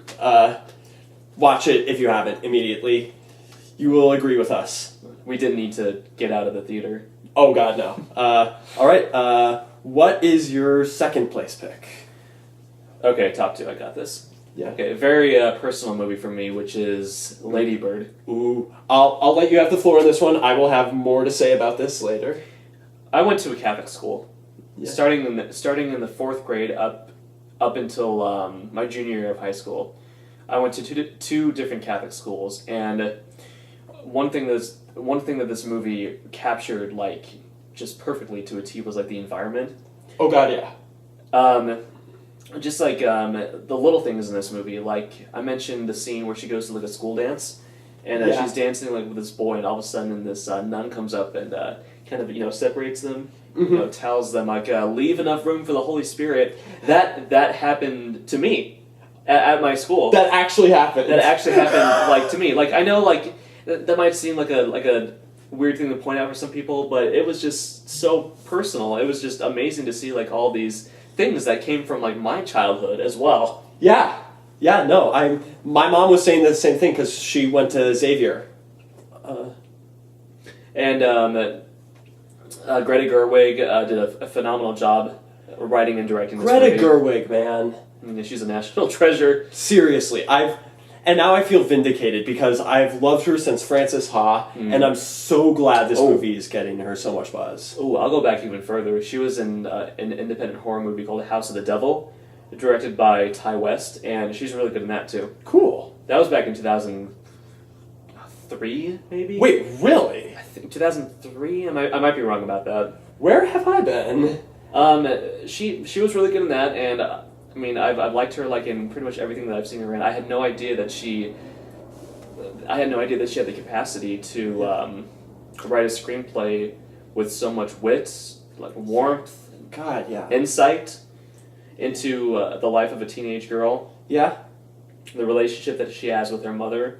I thought it was hard to watch at times because it just felt so raw and so real. God, yeah. Like, I mean, she said this wasn't completely autobiographical. I can't imagine she didn't draw inspiration from at least part of her life. And again, I'll have more to say about Lady Bird a bit later.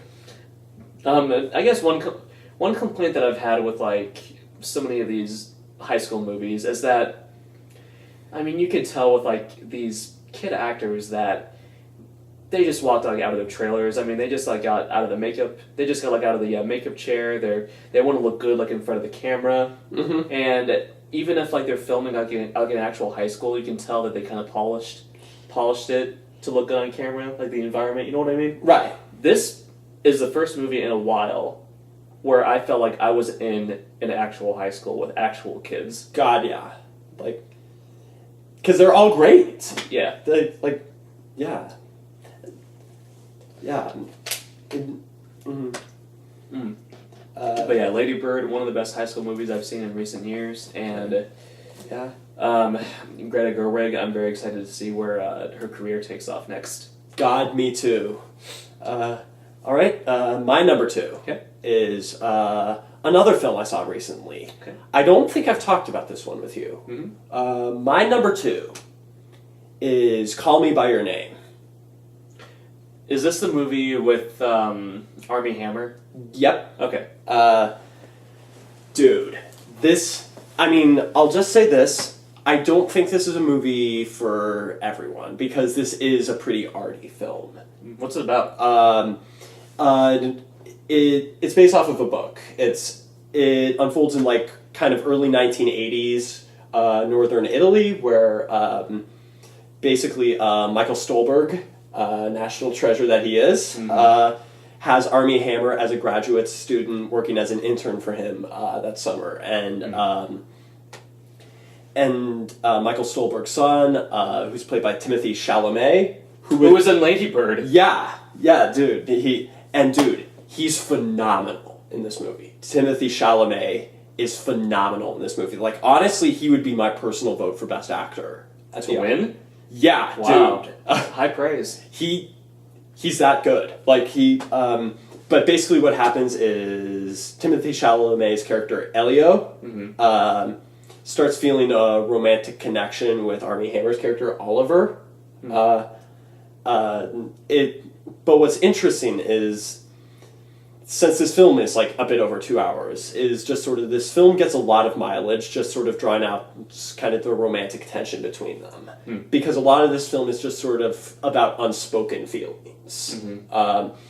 It's because for a lot of it, it's Timothée Chalamet kind of struggling to come to terms with his feelings, just sort of to realize that he feels this attraction towards him. And then a lot of it is him trying to figure out how to express this love, because he's worried about making the wrong move. Like there's actually this really touching quote that like someone says at one point, like, is it better to speak or to die? Where it's just sort of about his insecurities, about opening up to someone else, and really when about, I would say it's like 2/3 of the way through that they finally open up to one another. The payoff is just so satisfying emotionally. But it's... let me tell you, this is a film that really sneaks up on you. Because a lot of the... a lot of it is very kind of, like I said, kind of slow paced. It's sort of a film that's just sort of doing its own thing and assumes you'll catch up with it, and then it hits you at some point, and then at some point you just feel completely emotionally overwhelmed out of the blue by it, because honestly, this also works as a really good coming of age story, just for Timothée Chalamet, because it's sort of. It's a first love story. It's also sort of love and loss. I won't really get into details, but there's just this late film monologue that Michael Stuhlbarg gives to him that is just one of the most touching things I've seen all year, where it's basically he's telling him, savor your feelings because you're young and you have all these opportunities in front of you. And he's telling him, like, you feel these things, both the happy feelings and the sad feelings. Savor all of those. And I feel like it understands a lot about romantic intimacy, but it also understands just a lot about growing up. And I think it's so touching. I actually felt very overwhelmed by this movie emotionally. Now, due to the... Like, I was considering putting this at number 1, actually. Now, due to the subject matter, I mean, obviously, on the surface, I think it would make some people uncomfortable with Timothée Chalamet falling in love with this older man. How does it, like, overcome that? It never bothered me, because... It never bothered you? Because Timothée Chalamet, he's the one making the moves on Armie Hammer. He's 17 anyway, but he's, like, he knows what he... he thinks he knows what he wants. Yeah. He's acting independently in his own free will. If anything, Armie Hammer is actually kind of the reluctant one.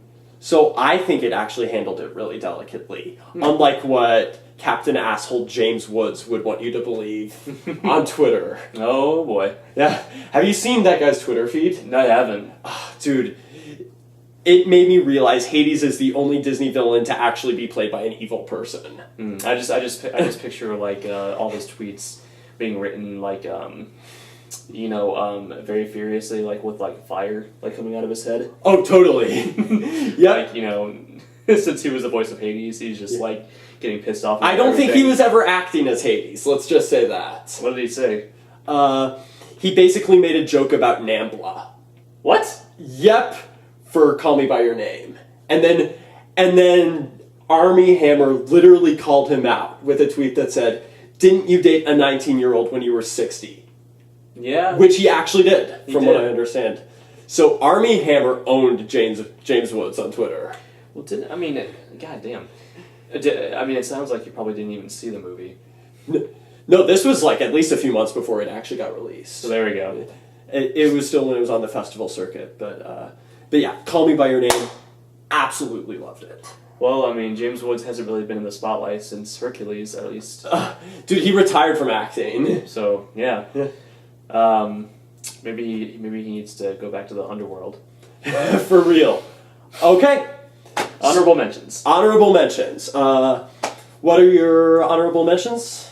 All right, I'll breeze through these. I have 4 of them. Yeah. My first honorable mention would be Wonder Woman. Okay. Wonder Woman, obviously the best film DC has come out with in recent years. To put it lightly. You compare. I'm sorry. I don't want to go on too much of a tangent, but you compare. It doesn't even feel like the same franchise. It doesn't. You compare Wonder Woman to schlock like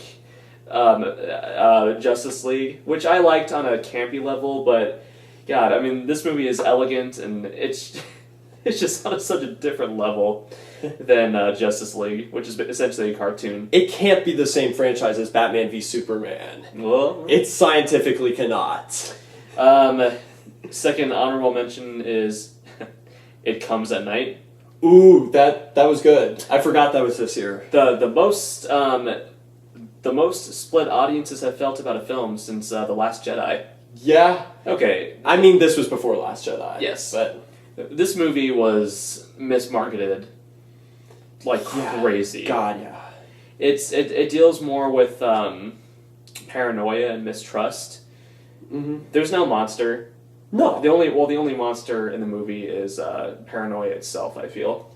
It's very much like The Thing in that regard. Yeah. Mm-hmm. Very good. Yeah. Third honorable mention would be John Wick Chapter 2. Ooh, heck yeah. I really like the first one, but this one just amped up the badassery to like freaking 11. I can't wait for Chapter 3, dude. So many neat ideas. Just the world building in these John Wick movies is just so neat.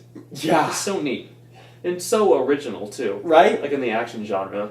John Wick is one of those ones where I was like, I remember when it came out, didn't really pay much mind to it, and then like a month before this one came out, everyone was just telling me, you gotta watch John Wick. Mm-hmm. And so I did, and I liked it, and then I saw this and liked it even more. Mm-hmm. Yeah, Keanu Reeves' best performance since Bram Stoker's Dracula.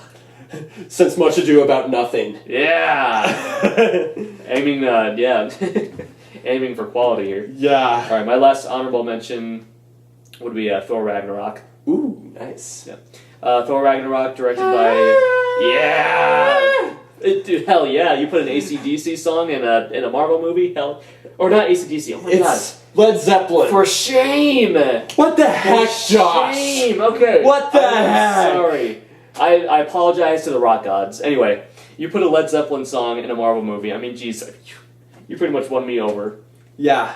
But this movie was directed by Taika Waititi. Love Taika Waititi. You know, he's made some good movies, but this one, I mean, he was able to retain his own voice because you and I both know that he is quite an eccentric. Oh God, yeah. In this movie, I mean, it could be pretty comical, like at times, but I dug it. Anyway, those are my honorable mentions. So. Okay, let's see. I have 5 honorable mentions. My first is a ghost story. Again, a film that a lot of people are going to dislike, and that's fine, just because it's so slow-paced and fundamentally so contemplative. I found it fascinating because it's just the filmmaking is so simple, but I think so effective. I think it's a film that does a lot with so little.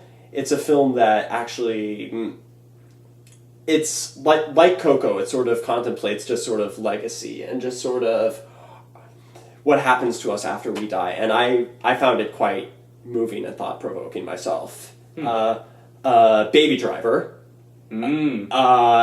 Everything you said, just high-octane, exhilarating filmmaking with a hell of a good soundtrack. I, Tonya. Yeah, I never saw that one. I really dug it. It's a film that's... it's a really funny movie. It has a lot of filmmaking energy like that you'd see out of something like Scorsese and like Goodfellas or something like that. But it's a film that actually, for once, is sympathetic to Tonya Harding. It doesn't sugarcoat that a lot of what happened with her is her fault, but it also makes her out to very much be a victim of her life. And I think it does a great job of handling that. Margot Robbie is great in this. Like, she kills it in this movie. Does she ever wear her Harley Quinn costume? Nope. I'm out. Logan. Yeah! Hell yeah. Like I said, best comic book movie I've seen since The Dark Knight. Just great. So emotionally moving. Really well made. And actually, this was the closest that landed on my top 10. This almost made it. This is number 11. Okay. Star Wars: The Last Jedi. Haven't heard of that one. This is my number 11 pick. I know people are going to give me so much shit. Yes, basically everything you said. Yes. Don't care. Yes, on a plot level. If you want to nitpick it, yeah, I think you probably could. But for me, what matters is, does it work on a character level and on a thematic level? And in that area, I thought it passed with flying colors. I really dug it. It's my favorite since Empire Strikes Back. But Brian, don't you know? It was too different. It wasn't Star Wars. It was too new. It showed me things I'd never seen before, and I don't like that as a Star Wars fan. The Force Awakens is too similar. Last Jedi is too different. We can never be happy. Anyway. All right. So I don't think we have the same number 1 this year. Nope. Last year was La La Land. And we did share that, so I'll let you discuss your number 1 film. All right. My number 1 pick for 2017 is James Franco's The Disaster Artist. Well, maybe I should say Greg Sestero's The Disaster Artist, because he was the one who Wrote the book. wrote the book in the first place. Okay, so, as we mentioned, when you brought up The Disaster Artist, we are pretty much obsessed with The Room. We quote this thing on a daily basis. And, see, the thing is with The Room, like you said, you can sense that there was a burning desire to tell the story. It came from a very personal place, which this movie does relay like very well. Yeah. This movie basically tells the story of these two misfits who come together at the start. They had this dream that they want to pursue, and against all odds, I mean, they chase it, and things don't necessarily turn out the way they expected, but there's still some good that comes out of it. Yeah. And what it ultimately shows is that The Room, I mean, while it's like a terrible movie, Yeah. it does give people something. Yeah. It gets a reaction out of people. I am never angry or annoyed watching The Room. I legitimately love The Room. This is take this for what you will, but it makes me as happy as watching something like Citizen Kane. Like the way I describe to people, Yeah. it's one of the worst movies you'll ever see. It's also just as much fun as Mad Max Fury Road. James Franco is astonishing as Tommy Wiseau. He kills it. He kills it. There were times where I completely forgot that I was watching James Franco give a performance. I just saw Yeah. Tommy Wiseau. Dave Franco, who I had never really been a fan of his before this movie. Yeah. He was actually really good in this. Yeah. He basically portrays a he portrays a character who is very insecure, like at the start, and he's not really very open. You know, he's not the type of guy who would just chase after his dreams, and you really do understand the friendship between these two, because Tommy Wiseau encourages him to go after his dreams. Stella. Yeah. Stella. That opening scene was amazing, and I was not expecting it to get such an emotional reaction out of me. Yeah. You know, the end of this movie, Yeah. I was actually on the verge of tears. Really? Yeah, no, I mean, for two different reasons.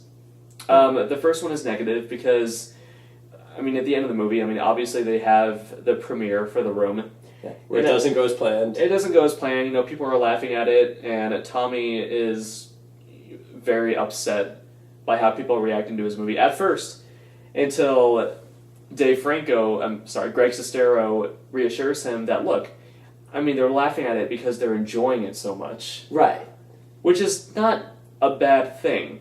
If people are laughing and getting so heavily involved, like, in your movie, it's still comes from a good place. Because I like to think when we watch The Room, we're not laughing at it. Well, I mean, at least I don't think in a mean-spirited way. not mean-spirited. Like, no, I legitimately love it. Yeah. And you know what? I mean, say what you will about Tommy Wiseau, because I've heard some bad things. You know, without going into too much detail, he did do some things on the set of The Room that would be considered very immoral. Yeah. And wrong. Especially with some of the recent stuff. Yeah. In recent months. But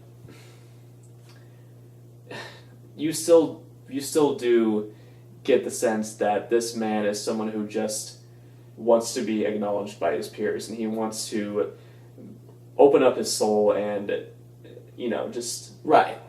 You know what I mean? Yeah, totally. Like you were saying earlier, if I had any bones to pick with this movie, yeah, some of the filmmaking could have been a bit more polished, I guess. I thought they relied a bit too much on handheld camera. Handheld, like shaky documentary style filmmaking, which I thought was the right approach to take, but there were some scenes where, man, it was either underlit, yeah, or it was too shaky. Yeah. Like in particular, like when Tommy Wiseau brings Greg to his apartment for the first time, honest to God, like it was grainy. Yeah. There were times where I couldn't really see their faces. Yeah. But Yeah. I mean, overall, I love this movie. It was almost everything that I wanted it to be. I mean, I wish they had included a little bit more from the book, but But that's more just because we've read the book. it's more because we read the book and because we like it so much. Mm-hmm. Yeah. So, The Disaster Artist, my favorite movie of 2017. I knew that at the start of the year when I found out that A24 would be distributing it. A24 is the real deal, dude. Yeah. All right. All right. The moment of truth. All right. We can finally talk about. All right. My number one film of 2017 was something that the moment I saw it was undeniable. It was just so perfect, so unforgettable that I had to put it at number one. Mm-hmm. I'm, of course, talking about The Book of Henry. I mean, This is the most ambitious, wholesome movie of the year. I mean, that that goes- film that transitions from psychological thriller, like Rear Window, to a weepy tearjerker, like Extremely Loud and Incredibly Close, with such tonal finesse. Oh, It's God. amazing. Hell yeah! The Book of Henry is. Oh my God. Obviously, I'm joking. Are you though? Yes. Are you? Yes. Do you want to talk about the Book of Henry, Brian? Another time. But my actual number one film Okay. of 2017, Does it involve a scene with Sarah Silverman kissing a little boy on the lips? unfortunately, no. God damn it! Anyway. My real number one film of 2017 is Lady Bird. Okay. This was one of those where when I first saw it, I was like, okay, could this land at number one? It doesn't feel like the kind of film that typically could, but it was one of those where when I saw it again and was reflecting on it more, I was like, this is my true love this year. Oh, you saw it again? I've seen it twice, dude. Oh. I'm sure I'll be watching it many more times over the years. Everything you said and more. This might be the sweetest movie I've seen in not just this year, in at least a couple of years. Because the fact that this is Greta Gerwig's directorial debut, is amazing to me because her work here is so assured and so confident and as well formed as any directorial work I've seen all year because because every second of this movie I think feels so authentic, so lived in, so personal, so humble. Because what I think this film does so well, and what I think sets it apart from so many other high school films, because, to me, this was, what I said last year, because Edge of 17 was on my honorable mentions, and I really liked Edge of 17, don't get me wrong, but, and I said, this is the best high school film I've seen in a long time, and then it's just Lady Bird came in and was like, hold my beer. Okay, I gotta ask you something. Yeah. Now, I'm asking, just out of pure curiosity. Yeah. I'm not mad at you for it, but you have told me that you weren't the biggest fan of Juno. I'm not, no. Which is fine, but I'm just curious, what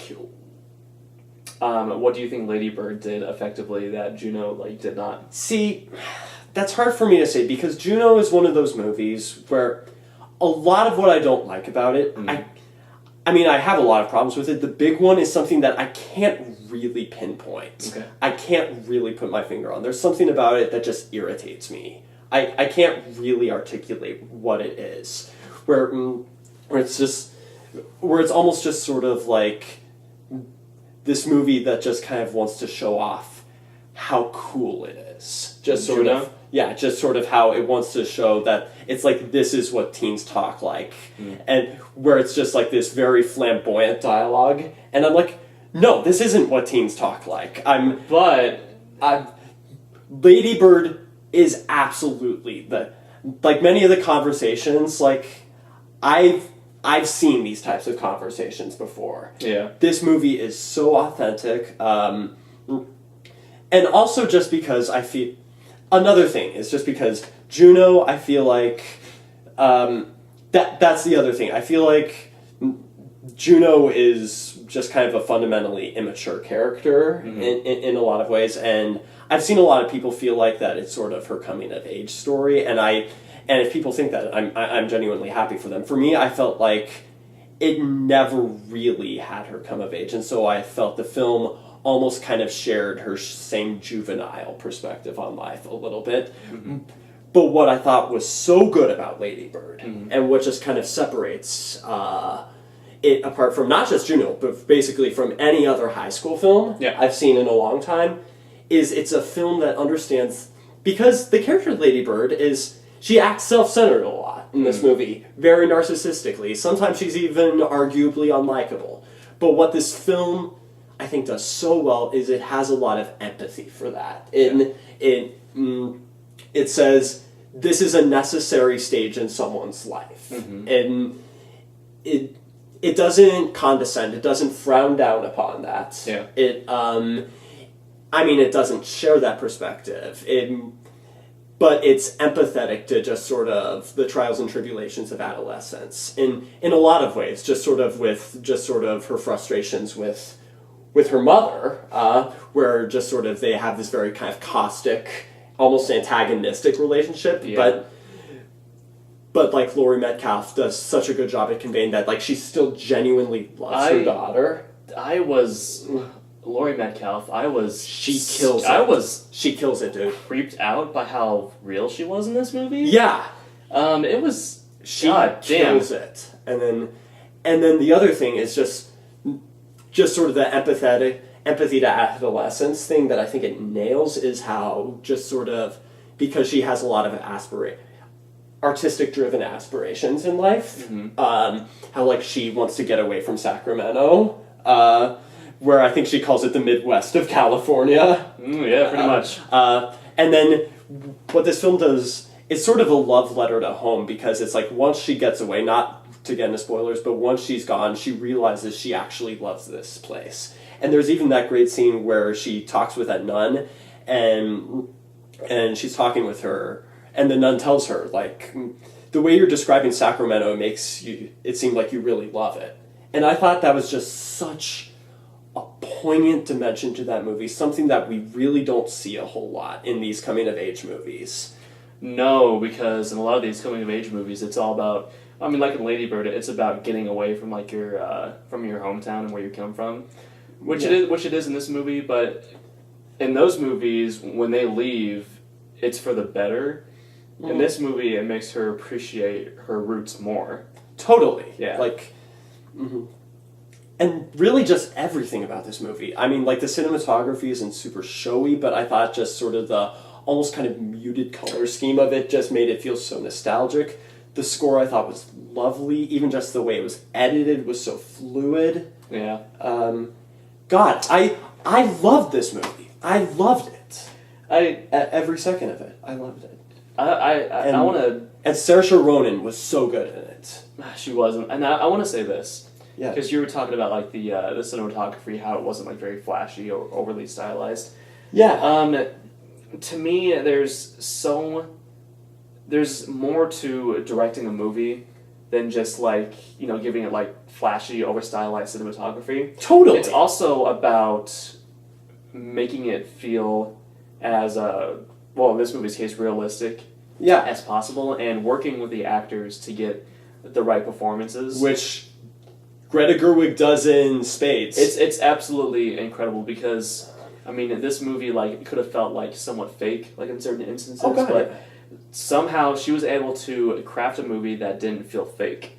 Yeah. That is an incredibly hard thing to do as a director. Totally. It's not always about, like, the grand widescreen, like, tracking shots and visuals. It's do whatever makes sense for your story is how I feel about that. Yeah. If something warrants the grand kind of operatic cinematography, then go for it. But because the cinematography is kind of meat and potatoes in this movie. Yeah. But what's going on, like, within like the frame is astonishing. Even the lighting is just so warm and intimate, I think. Yeah. And that's pretty much all I have to say about it. Lady Bird, my favorite film of 2017.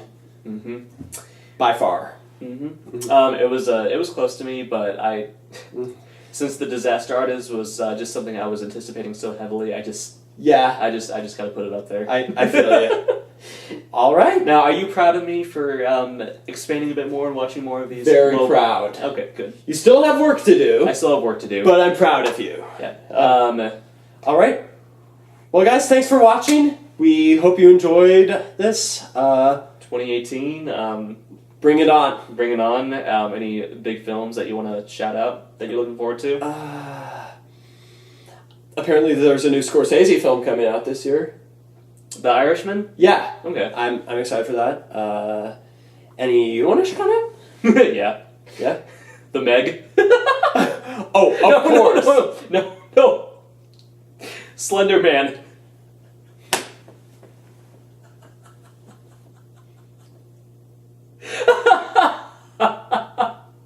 Okay. Sony. Oh, Sony. Sony. I feel like I need to pat you like on the top of the head. You're adorable. You're freaking adorable. I'm not even angry at Sony at this point. This is just hilarious. Your attempt at taking this pretty much ancient like internet thing and trying to build a franchise around it with Slender Man. That's adorable. That's so funny. No. I'm sorry. Okay. Besides, I cannot wait. I can't wait to see that piece of crap Yeah. in theaters. It looks like the cinematic incarnation of garbage. I'm excited. Okay. In all seriousness, as far as movies that I legitimately am excited for, obviously, you know, the bigger films, Infinity War. Yeah. Ready Player One. I'm excited for Black Panther, dude. The Black Panther. Now, as far as smaller films, kind of more under the radar, there's a film James Franco is coming out with called Zeroville. Okay. It's an original movie. It's directed by him. It's basically about this actor who comes to Hollywood in the 60s, kind of during this transitional period. Right. So I think that sounds interesting. Yeah. God, I'm just going to say this.